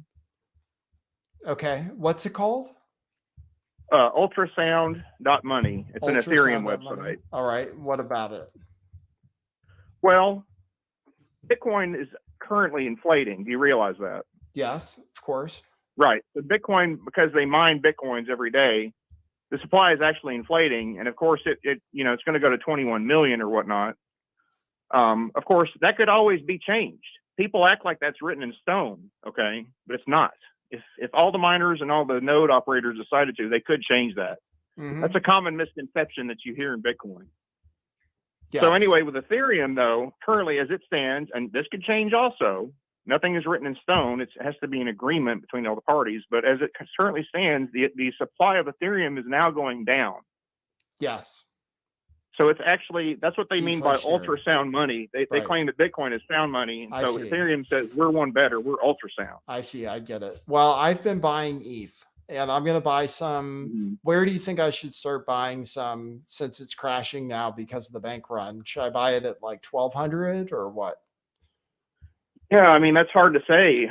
With the current, I can kind of summarize what's happening. So there's an exchange called FTX, Right. and that's run by Sam Bankman-Friedman. Yes. And that's the guy who put that bill I was talking about last time forward in Congress, and he's trying to say, we want to regulate DeFi to where you got to have a license. And I was saying, well, if you do that, it's going to kill DeFi because it's just a computer program. It can't get a license. Like that was that. Right. There was that thing on Ethereum called Tornado Cash, Mm-hmm. where it's actually illegal to use Tornado Cash to. It's like you put in, the way that works is you put in like 1/10 of an Ethereum, an Ether. Then later on, you can withdraw your 1/10 of an Ether to a new address. So you can break the chain on the blockchain, and so that way you can know. And the more people who use it, the more privacy you get. But now, see, people aren't using it now because the government, the tyrannical government, has said, you know, if you use this, you're going to get 30 years in prison. Right. So, so Sam Bankman-Friedman, what was I getting at? Sam Bankman-Friedman, he's the guy who, he's for this. He's for all this regulation. Yes. And like to me, DeFi is like it's like anarcho-capitalism, basically. Yes. Kind of. And so, so the FTX thing is, though, it's an exchange. It's run by him, and it turns out that they don't have the money, right? Right. And there's been a bank run on FTX, and so what's been happening is, and I've gotten like, I knew about this like a week ago. You know, I probably should have called in and warned people, but I mean, it's really dangerous to have your crypto. Of course, they say, I'm sure you've heard the phrase, not your keys, not your crypto. Yes. So that means you got to have it on a wallet like MetaMask or Electrum or Exodus or Atomic Wallet. But yeah, so the money's not there. And then there's another exchange that's come in and said, there's another exchange called Binance. They're like, well, we're going to buy out FTX. And I just don't know if this is the bottom or not. It probably is a good time to buy crypto. Yes, I think so. And I would say, don't waste your money on Litecoin, man. Okay, that's fine. I mean, No they're problem. just the carbon copy of Bitcoin with a different supply. It's the thing about, here's the ones I would recommend, okay? Give my recommendations. You've got Ethereum. Okay, so that's one of the biggest ones in DeFi. Then you've got Cardano. Mm-hmm. Now, in many aspects, Cardano is superior to Ethereum. I won't get into the details, but trust me on this. It's the guy who founded Cardano left Ethereum and said, I can do better. And so that's like 40 cents or something. That might be a really good buy. And then you've got Link, which is an Oracle chain. Mm-hmm. That basically pulls the prices off the internet so that these DeFi things can work. And I wouldn't touch Solana because Solana has gone down 9 times in this year. That's brutal. I got Like a killed on blockchain's Solana. not supposed to go down. I know. Right. Like Bitcoin never gone down. Ethereum has never gone down. But Solana neither went has down 9 Litecoin. times, and there's a lot of shills for that. Yeah, I know. And like it's crashed hard too, along with FTX. So, Yeah. but this some seem crazy though, because there's like 21,000 cryptos, and it's like, you know, some people think they call themselves Bitcoin maximalists, and they're Mhm. like, well, only Bitcoin can succeed, and I don't believe that, but I mean, probably 20,000 of these 21,000 are going to go to zero at some point, right? Well, we'll see. We'll see. I mean, I don't know. But Yeah, we'll see. I like Bitcoin. I like ETH. And then I have some Litecoin, and then I don't mess around with too much Sure. other stuff. I mean, I had some Solana, but it doesn't matter. So on the gambling thing, I'm looking on Bet Online. Did you ever get a chance to check out their poker room or anything? I checked out the website. I'm not looking to gamble too much because most of the games are Yeah. games that I don't have an advantage in. So, I see. yeah, I like to do things where I feel like I have an advantage. Yeah, like Predicted is pretty interesting because that's what you would call a contract form of betting or live betting. Mm-hmm. Like it's pretty interesting to me that you can still bet on it. Like if you wanted to deposit money right now in Predicted, is there like an hour wait time or does No, it like credit it's you? pretty much immediate. I see. That's interesting. And also on Predicted, you can buy and sell your contracts. You can't do that on like Bet Online, but Yeah, you can like I'm buy looking and on sell your Bet- contracts. Yeah, which is great. Yeah, like I saw that you freed up some money by selling Yeah. one of your contracts. Yeah, and right. Yeah, yeah, that's but pretty cool. I should have done That's it. advanced Now, financial. now you can get Oz really cheap, and probably Carrie Lake too. So we'll see. What's the price and cents for Oz?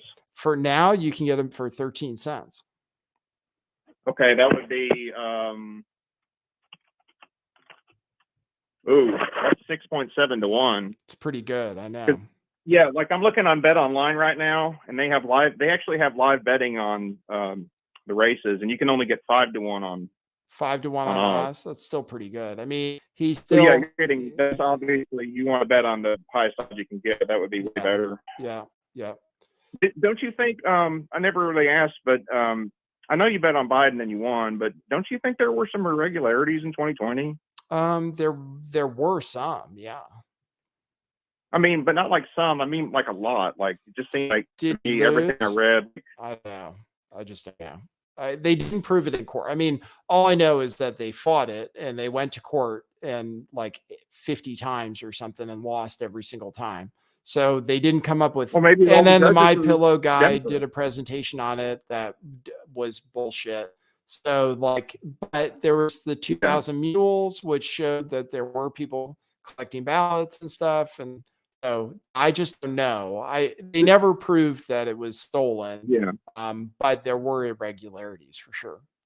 What do you think of this theory? I heard of this theory from one of these hardcore right wingers. He says that they engineered. Here's the idea: they engineered the coronavirus in China to not kill people, but like to be dangerous enough to kill some people and maim a lot of people, to get people in the fear mode, to bring in the fear, like the fear virus. And then they were able to do the mail-in ballots because everybody was afraid to go out in public. Mm-hmm. And then once you had the mail-in, it wasn't so much the fraud, the electronic voting machines, which is what My Pillow I was talking about, but it was mostly like the mail-in ballots, like just bringing them in the night. Right. Yeah, that's probably what 2,000 Mules is about. Mm-hmm. Yeah, 2,000 Mules is about mail-in ballots. Yeah, it's about people harvesting ballots, basically.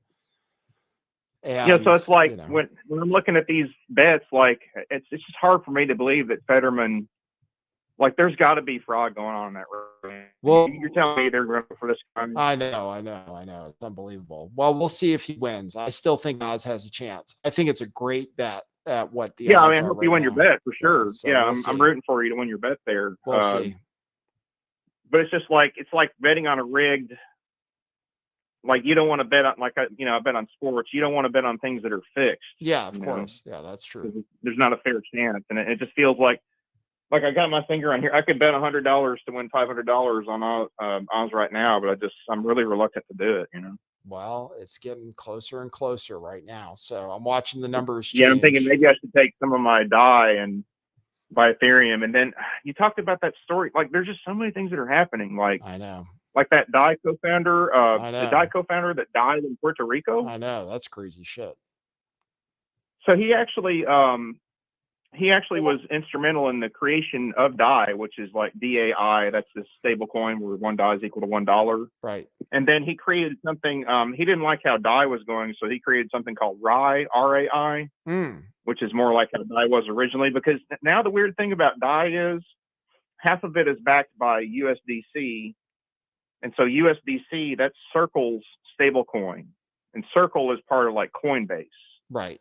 Almost. And the thing, why is that significant? I'll tell you why that's significant, because it has to go back to the Tornado Cash thing, right? Mm-hmm. So the government made Tornado Cash illegal, and then Circle, which runs USDC, came out and said, if you use our USDC coin on Tornado Cash, we're going to censor your transactions. Right. And so 50% of DAI is backed by Circle. So you ask, well, DAI is supposed to be this DeFi thing that can't be censored. And you're like, well, is that really true? 50% of it is controlled by a stablecoin, which can be censored. Right. Right. And so that guy who got killed, he created RAI, which gets around all that. Right. Right. And then the thing that he tweeted about that's really scary stuff. I mean, if you think about it, if the banks really want to stop this, I don't see why they wouldn't resort to murdering people. Well, but yeah. then again, But you know how he said he was going to be tortured to death? That's what he said, right? Do you think that he went to Puerto Rico and he did something really dangerous? Like, I'm just gonna go out here and swim in these, and they claim too that the currents in that part of Puerto Rico are so strong that it does kill a lot of people. Have you heard that? No, I haven't heard that. And I wasn't sure. I didn't want to speculate too much about where really Yeah, I mean, killed. I wouldn't know, no but idea. I'm saying if that were true, do you think he kind of went there and he just kind of threw on a gamble and he's like, well, I Could don't want to be. be tortured to death. Could be. Maybe I can come out here and kind of like commit suicide. Maybe, I don't know. Maybe. Yeah, because know. the other guy, Rune Christensen, who worked on Die, he's still alive. He's still alive and well. And it gets into conspiracy theories, and it's one of my favorite topics because you get the intersection of money and banking and intrigue and like mob boss mentality, and it's like it makes you wonder, like if Vitalik Buterin showed up dead someday, wouldn't that be? That would be fucked That'd be up. pretty crazy. Yeah, that would be really. Yeah, up. just to put it bluntly. Yeah.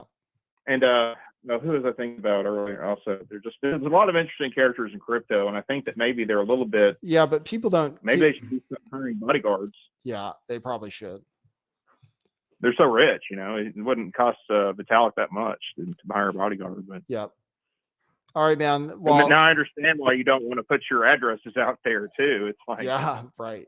No, you definitely don't want to do but that. part of me wants to actually just use Tornado Cash, get like maybe withdraw some cash from a sports book, go to like a McDonald's, get a VPN, and just go ahead and deposit 0.1 Bitcoin or 0.1 Ether on Tornado Cash just to break the law. But with 30 years, that's pretty. These ideals kind of fly out the window when you're looking at 30 years in prison. Yep, that's right. All right, listen, I got to go back to county votes, man. I'll let you go. Sure. All Go right. watch the elections. Good talking to you. All night stream. All right. All night stream. All right, man. Okay. See ya. Bye. All right, that was the crypto segment of the show. Okay, the vote is getting close. The vote is getting closer in Pennsylvania. The vote is getting closer in Pennsylvania. It's very close. It's within 80,000 now. Okay, so let's see. So there's still a chance Oz is going to win in Pennsylvania. It's within, it's getting even closer as the vote comes in. 60, but Mark Kelly looks like he's going to win in Arizona, unless a lot of Republican votes are coming in Arizona, which it could be that it's going to come in heavily Republican after this. So we got to look at Kerry Lake. Also, we'll have to look at Kerry Lake, but we're just watching Fetterman. His lead keeps getting eaten into. And now it's 75,000 votes. 75,000, less than 75,000. It was 140. Now it's less than 75,000. 62% of the vote is in. I think we're going to win this one. Oh, I think we're going to win this Pennsylvania thing. We'll see. It looks like Herschel Walker is winning in Georgia. He's at 49.5%. We're at 72% reporting. So it looks like Republicans are still going to take the Senate. Because of Herschel Walker winning in Georgia. So we'll see, though. Hold on. We're watching the vote come in. 62% in Pennsylvania, separated by about 75,000 votes. Okay, so we just got to see that shrink up. And then Kerry Lake, we have to check in on. Kerry Lake for governor in Arizona. Kerry Lake is way behind right now to Katie Hobbs. That's not real. That's fake. Well, a lot of votes still going to come in. So only 47% of the vote is in. And it's probably heavily Democrat. So let's see. You think it's fake? Yeah. It'd be hard to believe that Kerry Lake is going to lose. Fetterman just got extra votes, it looks like. All right, hold on. Let's look at Pennsylvania. I got to look at Pennsylvania. Now I might lose my bets, but last time I thought I was going to lose my bet. Okay, it's 117.64. Okay, 85,000 votes, or 64. Yes, it's close. But overall, as the votes keep coming in, they keep coming in mostly for Oz. So I'm going to say that it keeps coming in for Oz. But right now in Arizona, God, if Kerry Lake doesn't win in Arizona, that'll be pretty messed up. Thanks, everybody, for tuning in. I know they don't want Kerry Lake to win, but it could be that you got to wait for the votes to come in. Right now, Democrats are way ahead.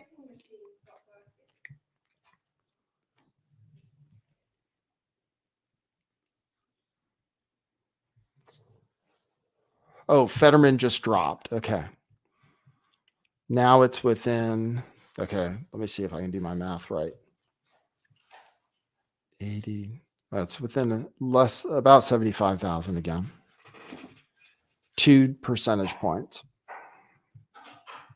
with 63% reporting. So I still think Oz is going to win. But I don't know. I'm just watching the numbers change. But I feel like once Oz takes the lead, then that's good. Votes have been coming in mostly for Oz. Mark Kelly's way ahead in Arizona.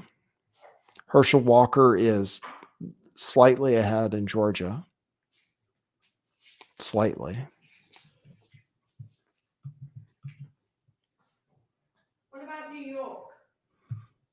New York, I'll take a look. Herschel Walker is ahead by just 12,000 votes. But it's a lot fewer votes in Georgia. Or not that many fewer. He's barely ahead. I mean, really, really barely ahead. Herschel Walker in Georgia. John Fetterman. 64% of the votes in. All night it's been going the way of Dr. Oz. I still think he's got a chance, but we'll see. 94 to 69. So it's about 75,000. 75,000 separates them. 75,000 votes with 36% remaining.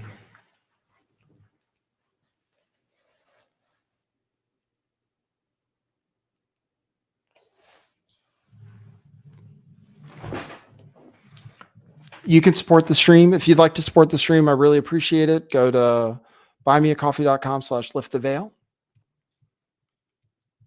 And we really appreciate your support. I know things are tight and everything. I'm still live.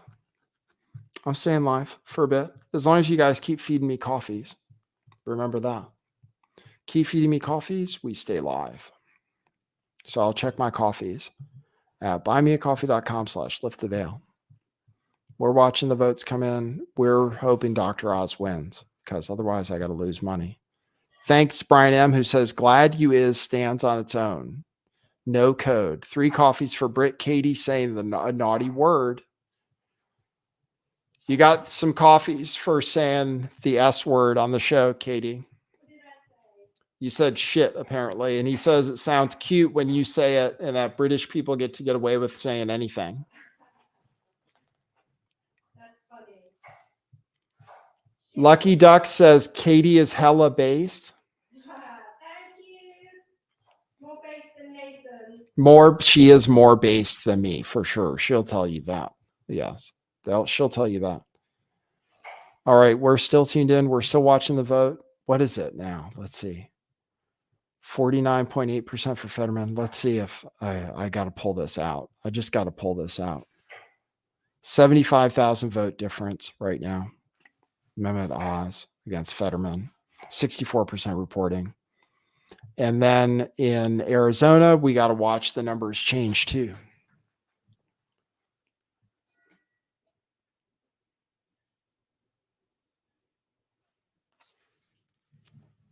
All right.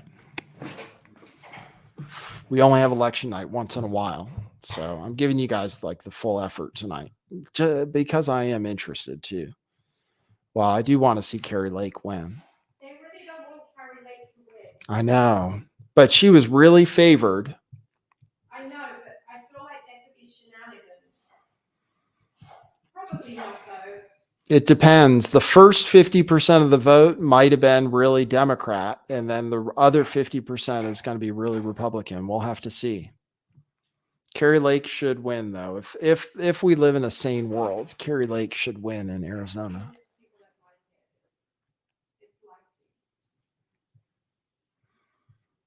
So this is really, really close, this race. Okay, I can open the phone still for if anybody else. I think probably everybody who wanted to call called in. Oh, wow.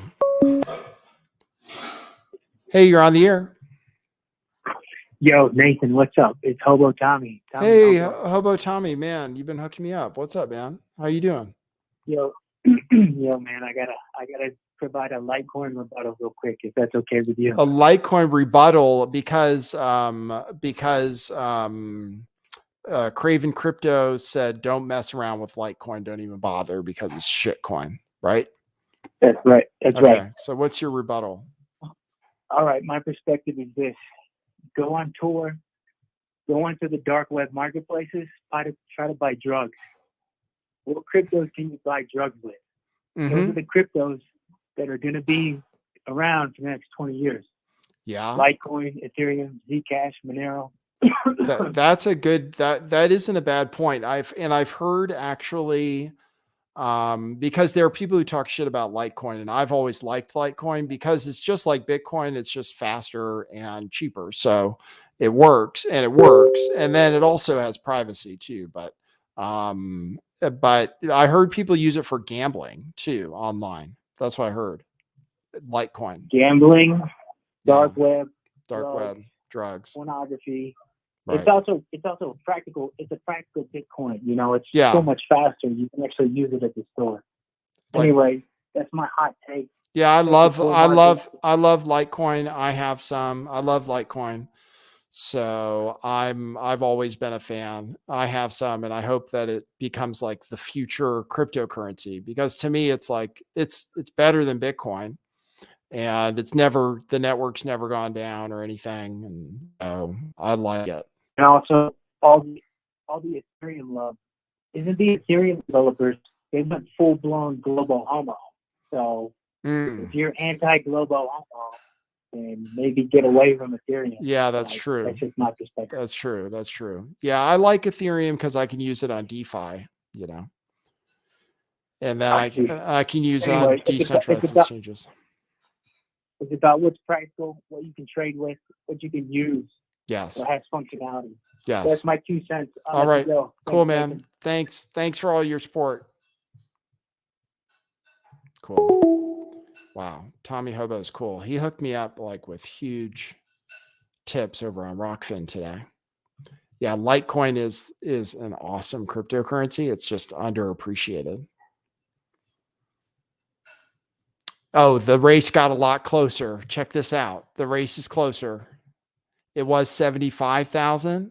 Now it's less than 50,000. Yes. The race in Pennsylvania. Fetterman's going to lose. Fuck that guy.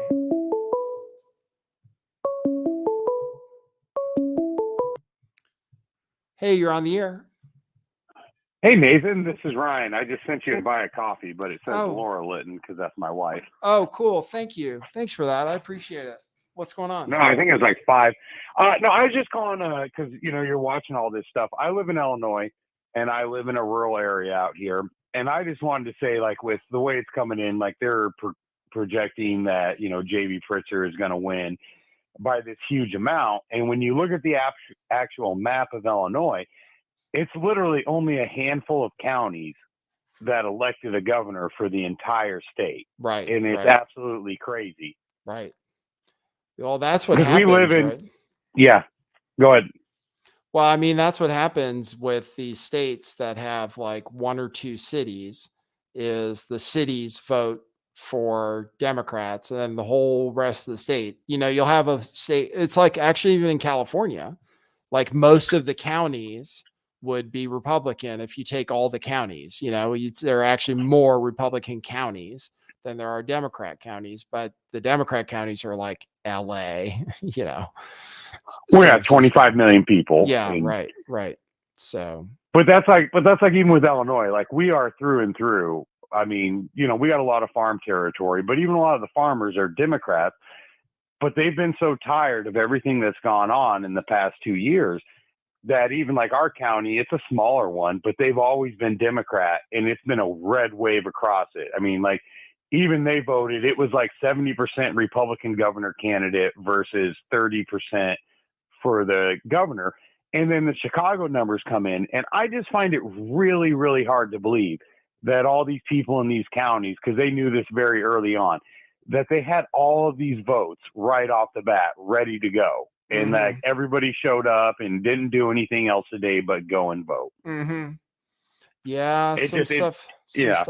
We'll see how this election all turns out, but yeah, some stuff we'll see. I guess we won't find out probably for sure tonight, but we'll find out if there were any shenanigans. Well, I mean, yeah, but it'll just be like, because I mean, there's always shenanigans. Because I mean, even if you go back to the 2000 election with Bush and Gore, there were shenanigans there. I mean, Gore, in my opinion, he won that election. And I mean, I'm not a Republican or a Democrat, but it looked like he did. And that's where, like, I don't identify on either side because I think all sides cheat. I just think now it's just gotten to a point to where it's so much easier to push your agenda. And I just don't get what their agenda is anymore, to where just to make everybody so mad that they want to fight with each other. Right. I don't know. I don't know. Seems like it sometimes. Well, it does. I mean, because there's no cohesion. Because before it was, you give them one side, you give them the other side, you do this and that, give the back and forth, the illusion that you have actual control. And now it just seems like it's a free for all, and it's like, come on, give me a break. Mm-hmm. Yeah, I hear you. But yeah, no, I just wanted to call in and just voice that, just to say, I mean, to where that's when you look at these maps, to where it's absolutely crazy what's deciding the elections. And I hope your bets go well for you. Well, let's see. We'll see. Thank you. No, thanks a lot, man. I appreciate it. All right. Talk to you later. Have a good night. See ya. Bye. That's cool. Oz is close. Oz is within 50,000 votes right now. It's as close as it's been. And there's only 67% reporting, which means that there's 1/3 of the vote left. All night, it's been going toward Oz, except for a few rare instances of Fetterman increasing his lead. So as of right now, it's close. Oz, the betting odds on Oz, I mean, are still far out. Like you can get really, wow, it's only 12 cents to get Oz to win $1. So I might have to buy some more. I'm going to buy some more. Buy yes. How many shares can I buy? Wow, this is great. I could really, I have to be able to do math.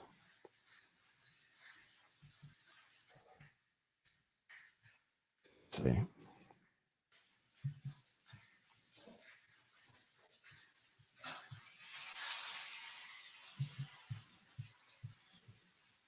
Okay, great. I just got Oz at 13 cents. So I got it. I'm all in on Oz right now. I'm all in on Oz to win this race. He's within 50,000 votes, 67% reporting.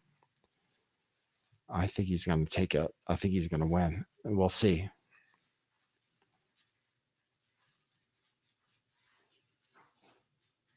But those are good odds at 13 cents, considering it's within 50,000 votes right now. So I don't know what people are thinking. The odds are rapidly changing in favor of Oz. So I'm watching it. I'm watching it. It's within 50,000 votes. Okay, we're watching the races in Arizona too. We've been live for 3.5 hours. Thanks for the coffee, last caller. I'll check my buy me a coffees. Thanks, Spaldo, for the coffee. And thanks, last caller who bought 5 coffees. Appreciate it. Thanks, guys. Yeah, we're doing a long stream, and then hopefully I win my bets, especially the bet. Now Oz is just paying great,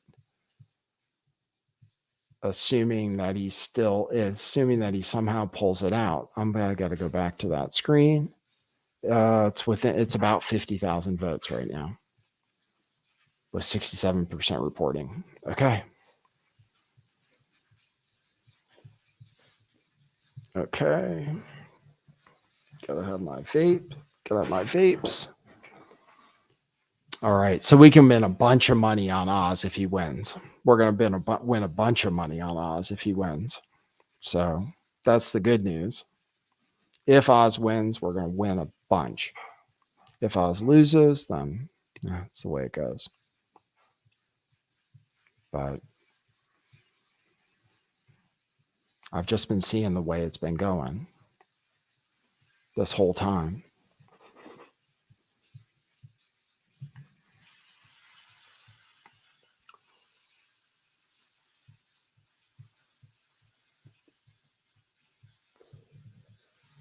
We've just been watching the results come in. We've been watching the lead get smaller and smaller and smaller and smaller all night. And there's still 33% remaining of the vote. And the lead is just, it's in shrinking and shrinking and shrinking and shrinking. It's the magic shrinking lead. So this is going to be a close race.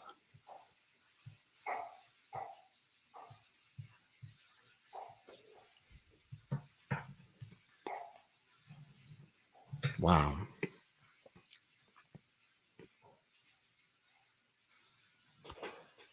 Thanks to Luth Hap for the tip. Thanks, guys. We're having a long election night stream. We're having a long election night stream because we want to see Oz win. And then we want to see, okay, let's see what else is going on. Herschel Walker, it looks like Herschel Walker might go to a runoff. It looks like Herschel Walker might go to a runoff. Arizona, 50% of the vote has to come in. And it could be the first 50% was more Democrat. I just don't know why. Let me click on that race. So Mark Kelly is ahead by a lot right now. And in the governor's race in Arizona, Kari Lake is currently losing by quite a bit. 57% to 43%. How many votes?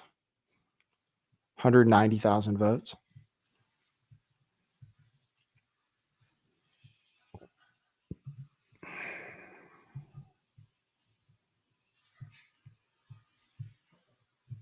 Fetterman, still 50,000. Man.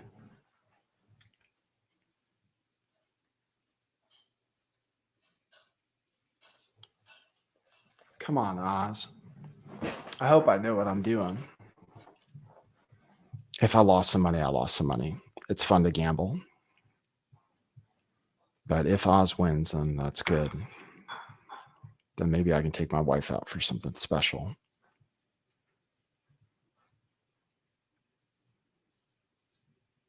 God, the odds really, really, really changed. Okay, I can open the phone again. Thanks everybody who's tuned in. Thanks for the tips over on Rockfin and on Buy Me a Coffee. We're still watching the races. I still want to stay tuned in until I see what happens with John Fetterman. It's still about 50,000 votes.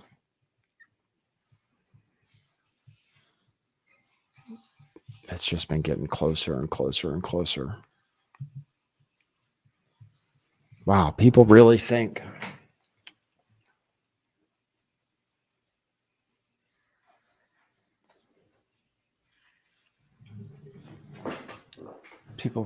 Fetterman's going to win. I don't know what's remaining. Yeah, I just don't know. Florida, if Democrats want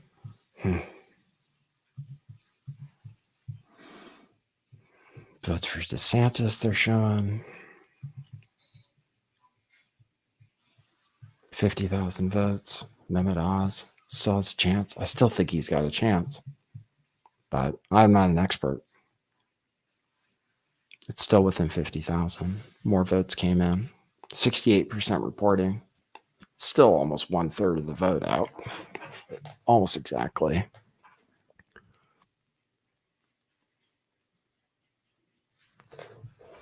Looks like Herschel Walker is probably going to a runoff.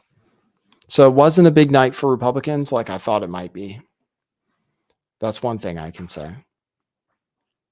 Is it wasn't a big night like I thought it might be. Okay, the vote just got even closer. Now it's 45,000 votes that separate Oz and Fetterman. It's close. That's the closest race. You guys heard about Herschel Walker. Herschel Walker is still holding on to a very small lead in Georgia. So it looks like it's going to go to a runoff in Georgia. So yeah, no matter what happens, looks like it's going to be a runoff in Georgia. Pennsylvania, that's going to be the race. I guess it makes sense that everybody went to Pennsylvania to get involved because they knew it was going to be close.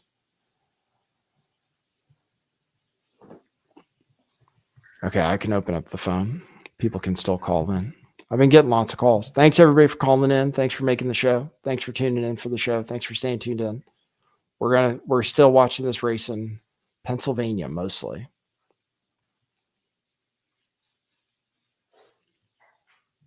Mostly watching this race in Pennsylvania as it gets closer. It's really, really close.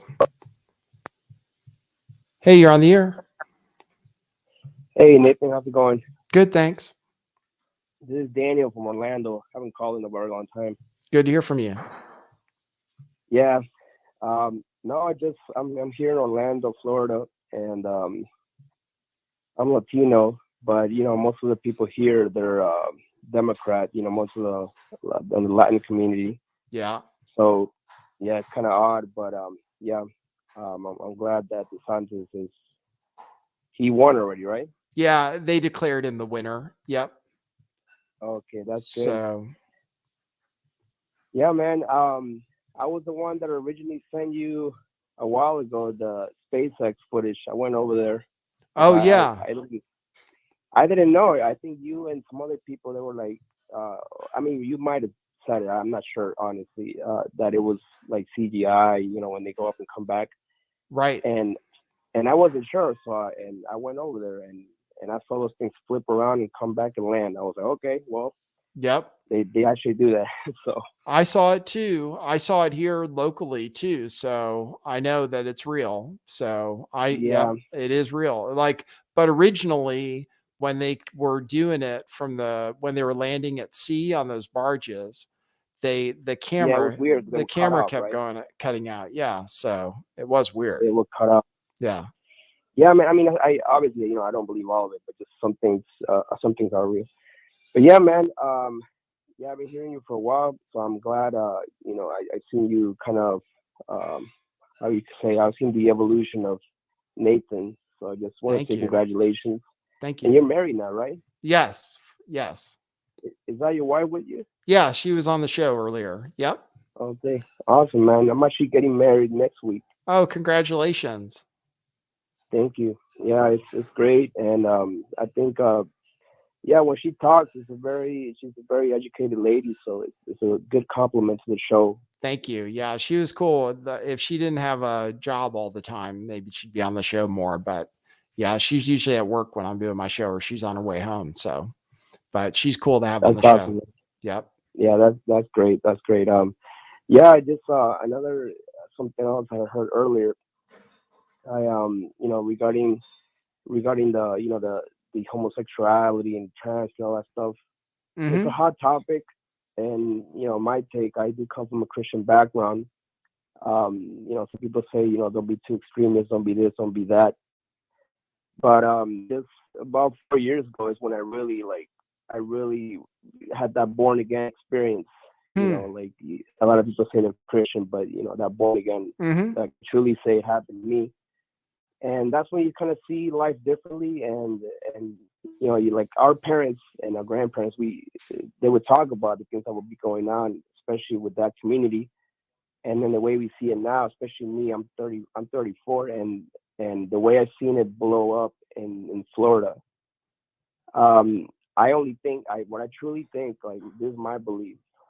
One of the biggest threats is actually, in fact, that movement. I mean, it's not like I hate people, but I see what is done, and I see the children being influenced. And actually, I'll just say this too. I'll throw it out there. Like my future wife, she used to be lesbian. Really? Yeah, Interesting. she used to be a lesbian, and she was the first person in my walk since I started 4 years ago, because I started like preaching, going to different countries, and just like that, and she just heard, repented. And then later, I found out that she was into that, and she had plans to get married with a woman, all that stuff. I was like, wow, like, and I wasn't even preaching against that, like putting her down or even discriminating. It just, I just kind of heard the gospel and changed. And since then, I've been meeting a lot more people that are kind of like in that middle area. But how in the news and media they say, oh, if you think you are, then you have to be, and you have to go like all the way to the other side. You have to transition. You must be gay. You must be all the way. That's the way it's pushed. Instead of saying, hey, hold on, I think about it. Like, yeah. Exactly. That's my problem. So it's an ideology. And they say like what I believe is also an ideology. They say what they have is an ideology, but what's reality? That's what I'm saying. Like, what's reality? And what if your ideology it conflicts with mine? Like, do I have to put down my ideology and like embrace yours and be forced into your ideology? And that's what's going on. So that's why it's a big conflict, and that's why I think that this is one of the biggest threats, because having ministered and having talked to many people, especially in this area, what I'm talking about, I met a lot of people suffering, a lot of people in the middle, a lot of people like even like worse things, and it is spiritual, it is truly sad, but yeah, man, just want to throw it out that yeah, it's true, man, it's true. It happened to me, it happened to her, it happened to a lot of people. It's through what the Bible says. It's all happening. And I wanted to ask you one question, so I just don't talk to you the whole time.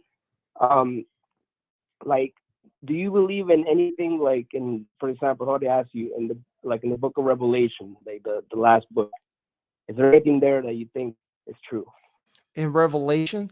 Well, it's hard to interpret, right? I mean, it's hard to interpret. So I guess so. I guess some of the things might be, but then again, like, Christians have been talking about the end of the world for a long time, and so far it hasn't happened, right? And Jesus hasn't come back yet. So it's hard to say. No, you're right. You're right. I'm not one of those people. Like, I used to see like different dates, different events. Like, what was it? The 2012, the 2017, and then something, I don't know, like different things, and it didn't happen. And then the Christians were mobbed, right? But I was one of those Christians that was like, no, because it's clear too. There's some other hints that say like nobody knows. Like, nobody knows when it's going to happen, but there's going to be a certain amount of signs. But like I said, like, I think with what's going on and the corruption of the youth, all this, it's getting to a point that it's just getting worse and worse and worse. And the way I see it is that, yeah, there's like a, there's a left, there's a right. But I think it is going to get to a point when it's so bad that, yeah, I mean, there's like a point of no return is what I see. There's a point of no return. And yeah, like that book is really hard to interpret, but I do believe there is truth there. And some things that we can't deny, like things that are happening right now. And, but I do believe that, like I said, I have to say it again, I have to stress it because you did mention earlier, that you don't think there's something wrong, gay marriage with like, gay parents, like gay people having children and that. There's so much to say about, like, for example, like my neighbors, when I grew up, there were two women, right? And they have two kids. One of the ladies had children of her own, and the other was her lover or wife. And, both of them, like the girl, she was like a tomboy, and the kid, he turned out to be gay.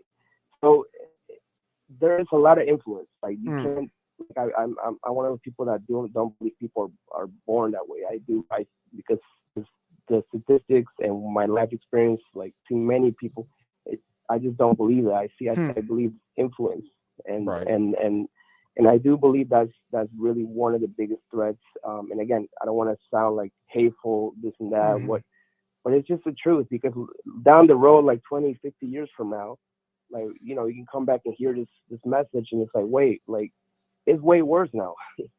Like that was nothing. Now it's like a lot worse. So how much are we going to tolerate? Like, how much are we going to say, hey, just let them be happy, each his own.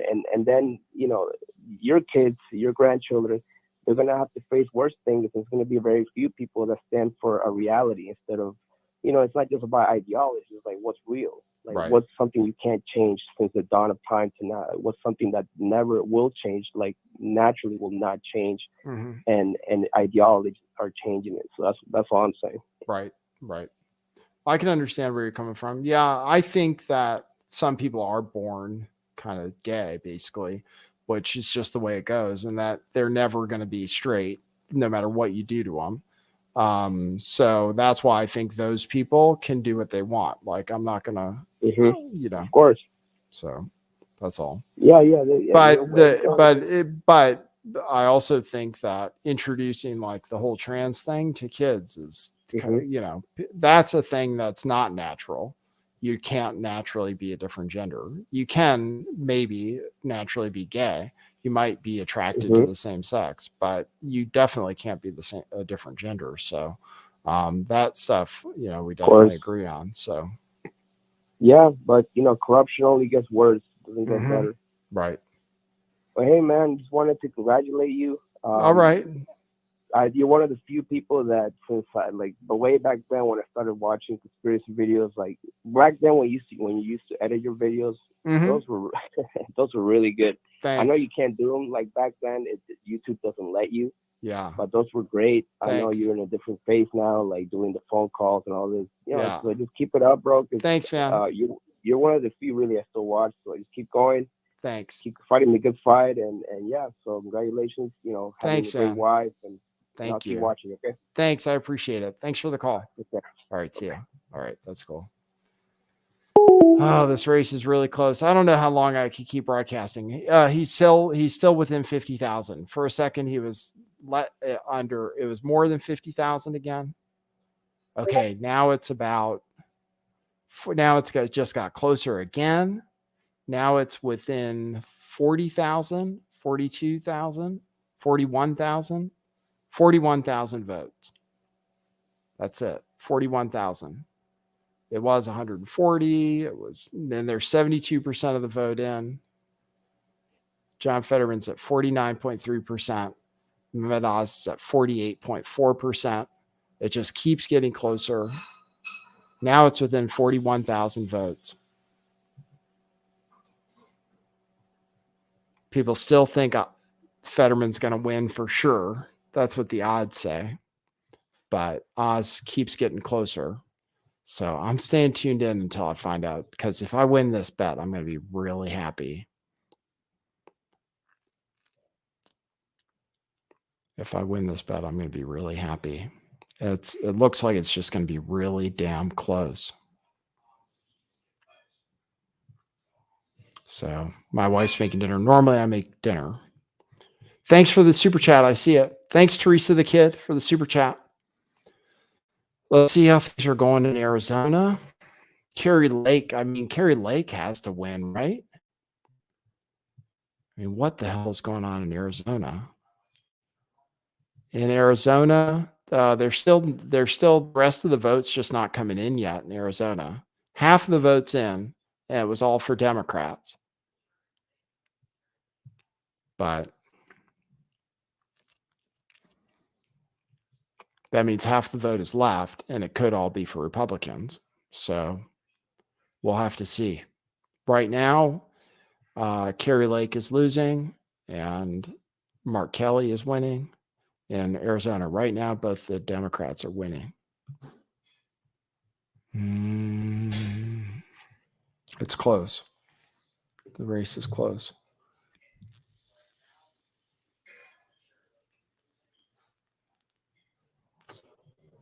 Thanks, everybody who's tuned in. If you want to support the broadcast, go to buymeacoffee.com/lifttheveil.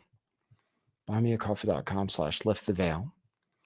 I'll open the phone again. People keep calling in, so that's cool. Thanks for the calls.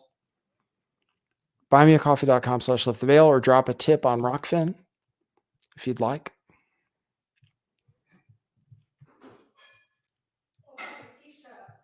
Or buy a t-shirt. That's like my wife says. Or buy a t-shirt. Well, I have on my propaganda hoodie right now. I have on my propaganda hoodie. Oh, wow. This race is close. 72% reporting. That means there's still a lot left. Oh, a bunch of votes just came in, and the lead expanded for Fetterman. So now Fetterman has a bigger lead, more than 60,000, 61,000. 61,000 votes. 74% reporting. And so far, the votes kept coming in for Fetterman. He's just got to get 75,000 or 60,000 votes. 60,000. And then we got to see what happens in Arizona. Okay. Well, I might have to sign off.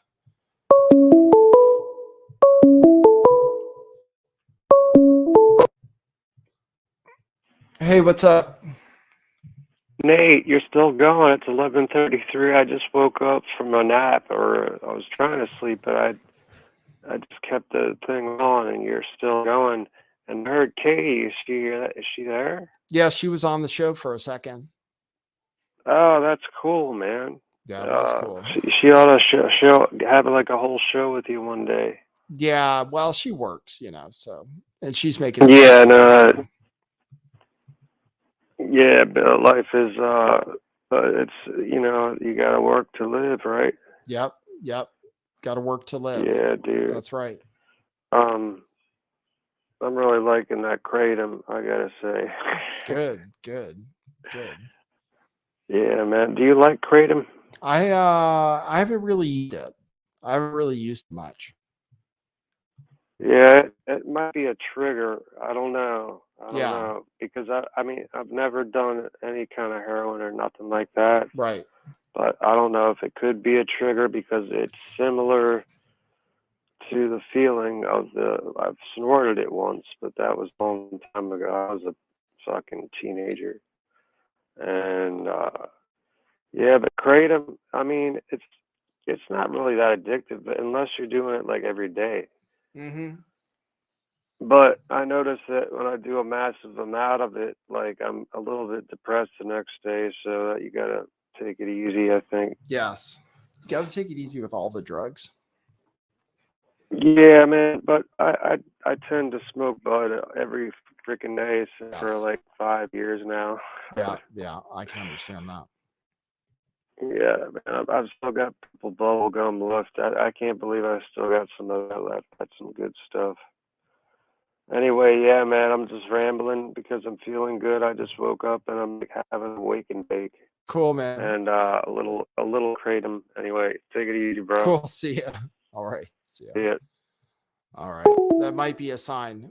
That might be a sign that it's time to call it a night and let you guys figure out what happens. It's within 67,000 votes. 67,000 votes right now. It was 75% in. So again, most of the night things have been trending towards Oz. So I think he can still win. In Arizona, the votes aren't coming in. So, and I might just have to finish up so I can eat dinner and stuff. And finish my night. But I appreciate all the support from people. Thanks, people who supported me on buymeacoffee.com. I'll check that again. Buymeacoffee.com/lifttheveil. We only do events like this once in a while. God, I hope Oz wins. Now it's within 66,000. So it just shrunk again. So it shrinks, it shrinks, it shrinks, it shrinks. And then sometimes Fetterman gets a few votes, but then it shrinks more, shrinks more. Now it's within 53,000. So it shrank again. Now it's within 53,000 as the votes come in, 76% reporting. I don't think we're going to get to know the results in Arizona tonight. Katie, is dinner done? Okay, should I eat it? I can do it whenever. Okay. So now the vote it's within 56,000. 56,000. So it shrunk again. This is why you shouldn't gamble on things. 56,000 is good. It's shrinking again. It shrinks, it shrinks, it shrinks, it shrinks. Then it grows a little. Then it shrinks, grows a little, but mostly shrinks. Mostly the lead has gotten to be less. So now it's about 53,000 votes. Wow, how exciting. If I can win that bet. Herschel Walker, wow, it's really close. No votes coming in from Arizona. They called the race in Ohio. I already called that one. They haven't called the race in North Carolina yet. I already called that one. They haven't called the race in Wisconsin yet. I called that one already. So now it's just this race in Pennsylvania. The vote now is 64,000. 64,000. So it went up a little. It goes up a little sometimes.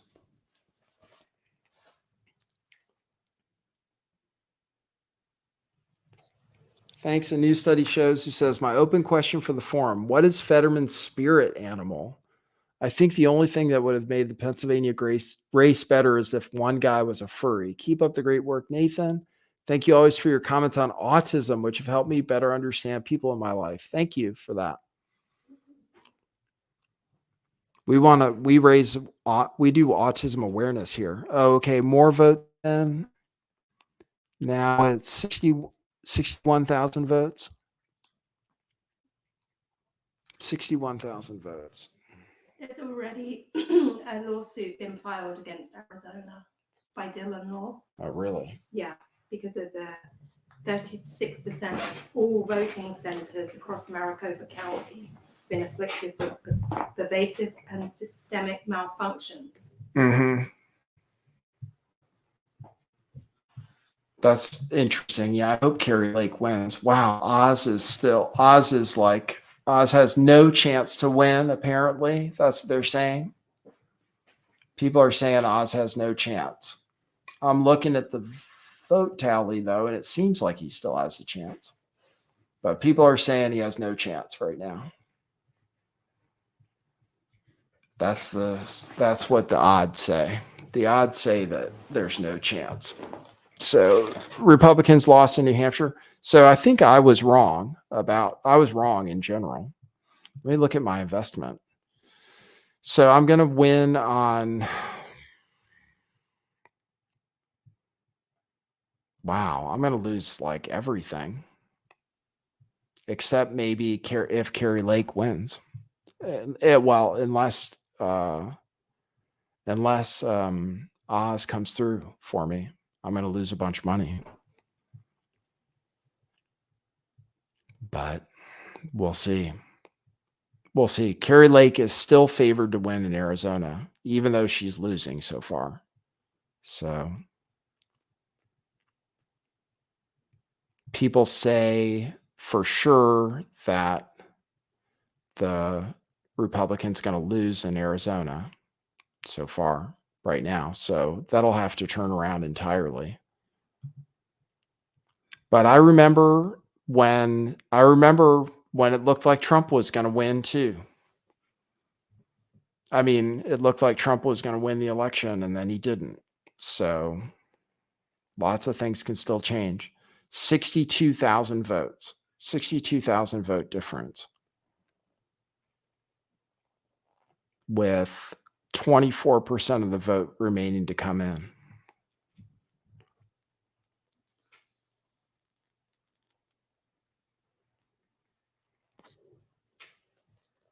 Come on. Come on, Oz. Pull this one out. It's 24% of the vote remaining. It has continued to move in Oz's favor throughout the night. I mean, where this thing started was Fetterman was like 86% when it started. So we'll have to see.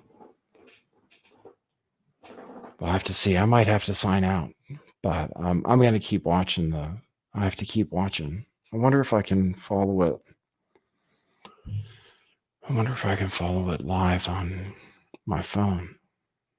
See, this is the thing. It's as if I'm going to be sitting in front of my computer anyway. I might as well show you guys what's going on. I think, more. Okay. A bunch more votes just came in. 75 to 41. So it's a 65,000 vote difference. 66,000. So Fetterman's holding on to his lead right now. Everybody thinks Fetterman's going to win. So that means, what are the final statistics? That means Democrats, it's just really close. Democrats, it basically means Republicans didn't do as well as people thought they were gonna. Republicans didn't do as well as people thought so far. And right now, the prediction is that Democrats take the Senate right now. Right now, the prediction is still that Democrats take the Senate. In fact, the prediction is still that Democrats are going to win in Georgia. So looks like I might have been totally catastrophically wrong this time, this election. Lost a little money. But that's okay. It happens. You got to make bets.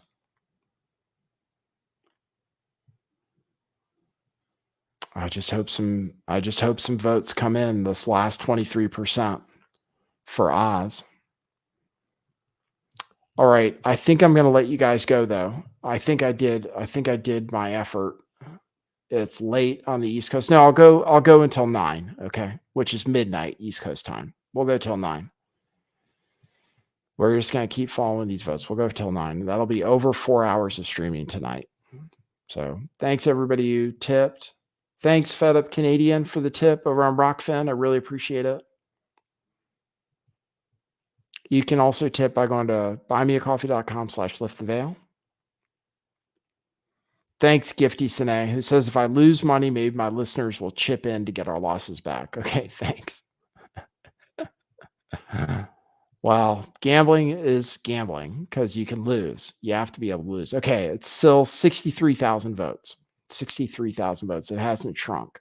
And 77% of the vote is in. Now the votes are coming in more even.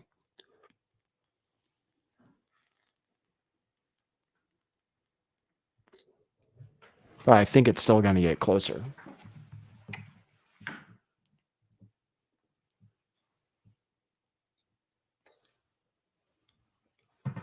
All right. Okay. Oh, yeah. I said I would go until midnight. All right. I can open up the phone again just in case anybody else wants to call. People have been calling. Okay. So we'll see. 63,000 votes for Oz to make up. 23% remaining. But we'll see.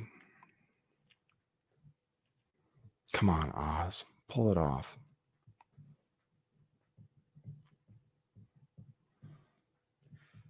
It looks like, though, overall, New Hampshire Republicans had a chance and they didn't win. I'll check my Buy Me a Coffees.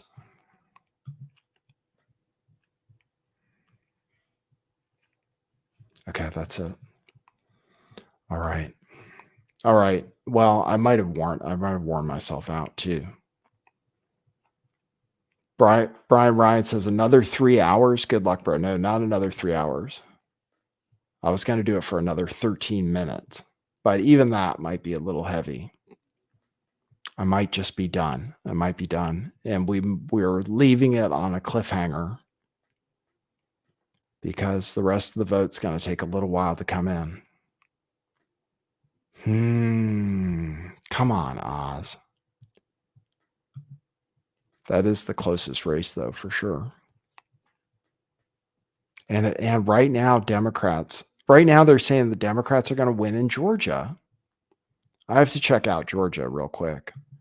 Right now, the odds are that Democrats win in Georgia, even though Herschel Walker is barely ahead, I guess.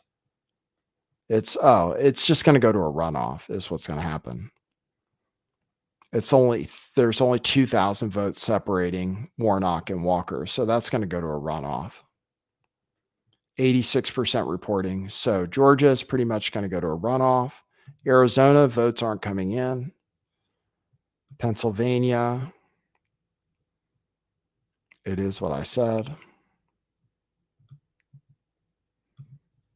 And I'll just have to keep my eye on it. 63,000 votes. 63,000 votes. 63,000 votes. Difference.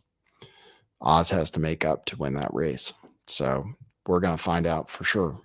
All right, everybody. Thanks for tuning in. Thanks, everybody who supports the show. If you want to support the show, if you like the stream, I know money's tight and stuff. I really appreciate it. Go to buymeacoffee.com/lifttheveil.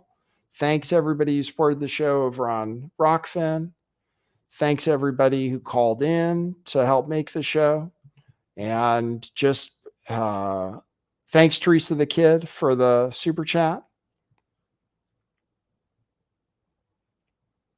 McCory, Texas says, in Luzerne County, Pennsylvania, a judge ordered the polls to stay open until 10 p.m. because voting machines ran out of paper. Thanks for that. Thanks, Brian Ryan, who says you got BTC at $18,000. You haven't lost money yet. That's good. All right, everybody. Oh, Pantera says check the coffees. Okay. Thank you, Pantera. I'll check it.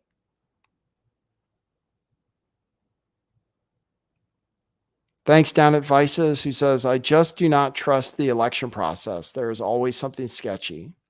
Love your show. Still the best on the net. Thanks for that. I appreciate it. All right, everybody. Let's pull for Dr. Oz to win this thing. And then we'll see where things go from there. But right now, Democrats, right now, the way I'm leaving it with you guys, Democrats win the House. Right now, the way I'm leaving it with you guys, Democrats win the House. I'm sorry, not the House, the Senate. Right now, as I leave it with you, Democrats win the Senate. So I will, and the final numbers, it's still 63,000 votes apart, Oz and Fetterman. So as of right now, Republicans are underperforming. Democrats win the Senate. As of right now, things could change, though, I think. Things could still change. And Georgia is going to go to a runoff anyway. So we're not going to know the results for Georgia until later.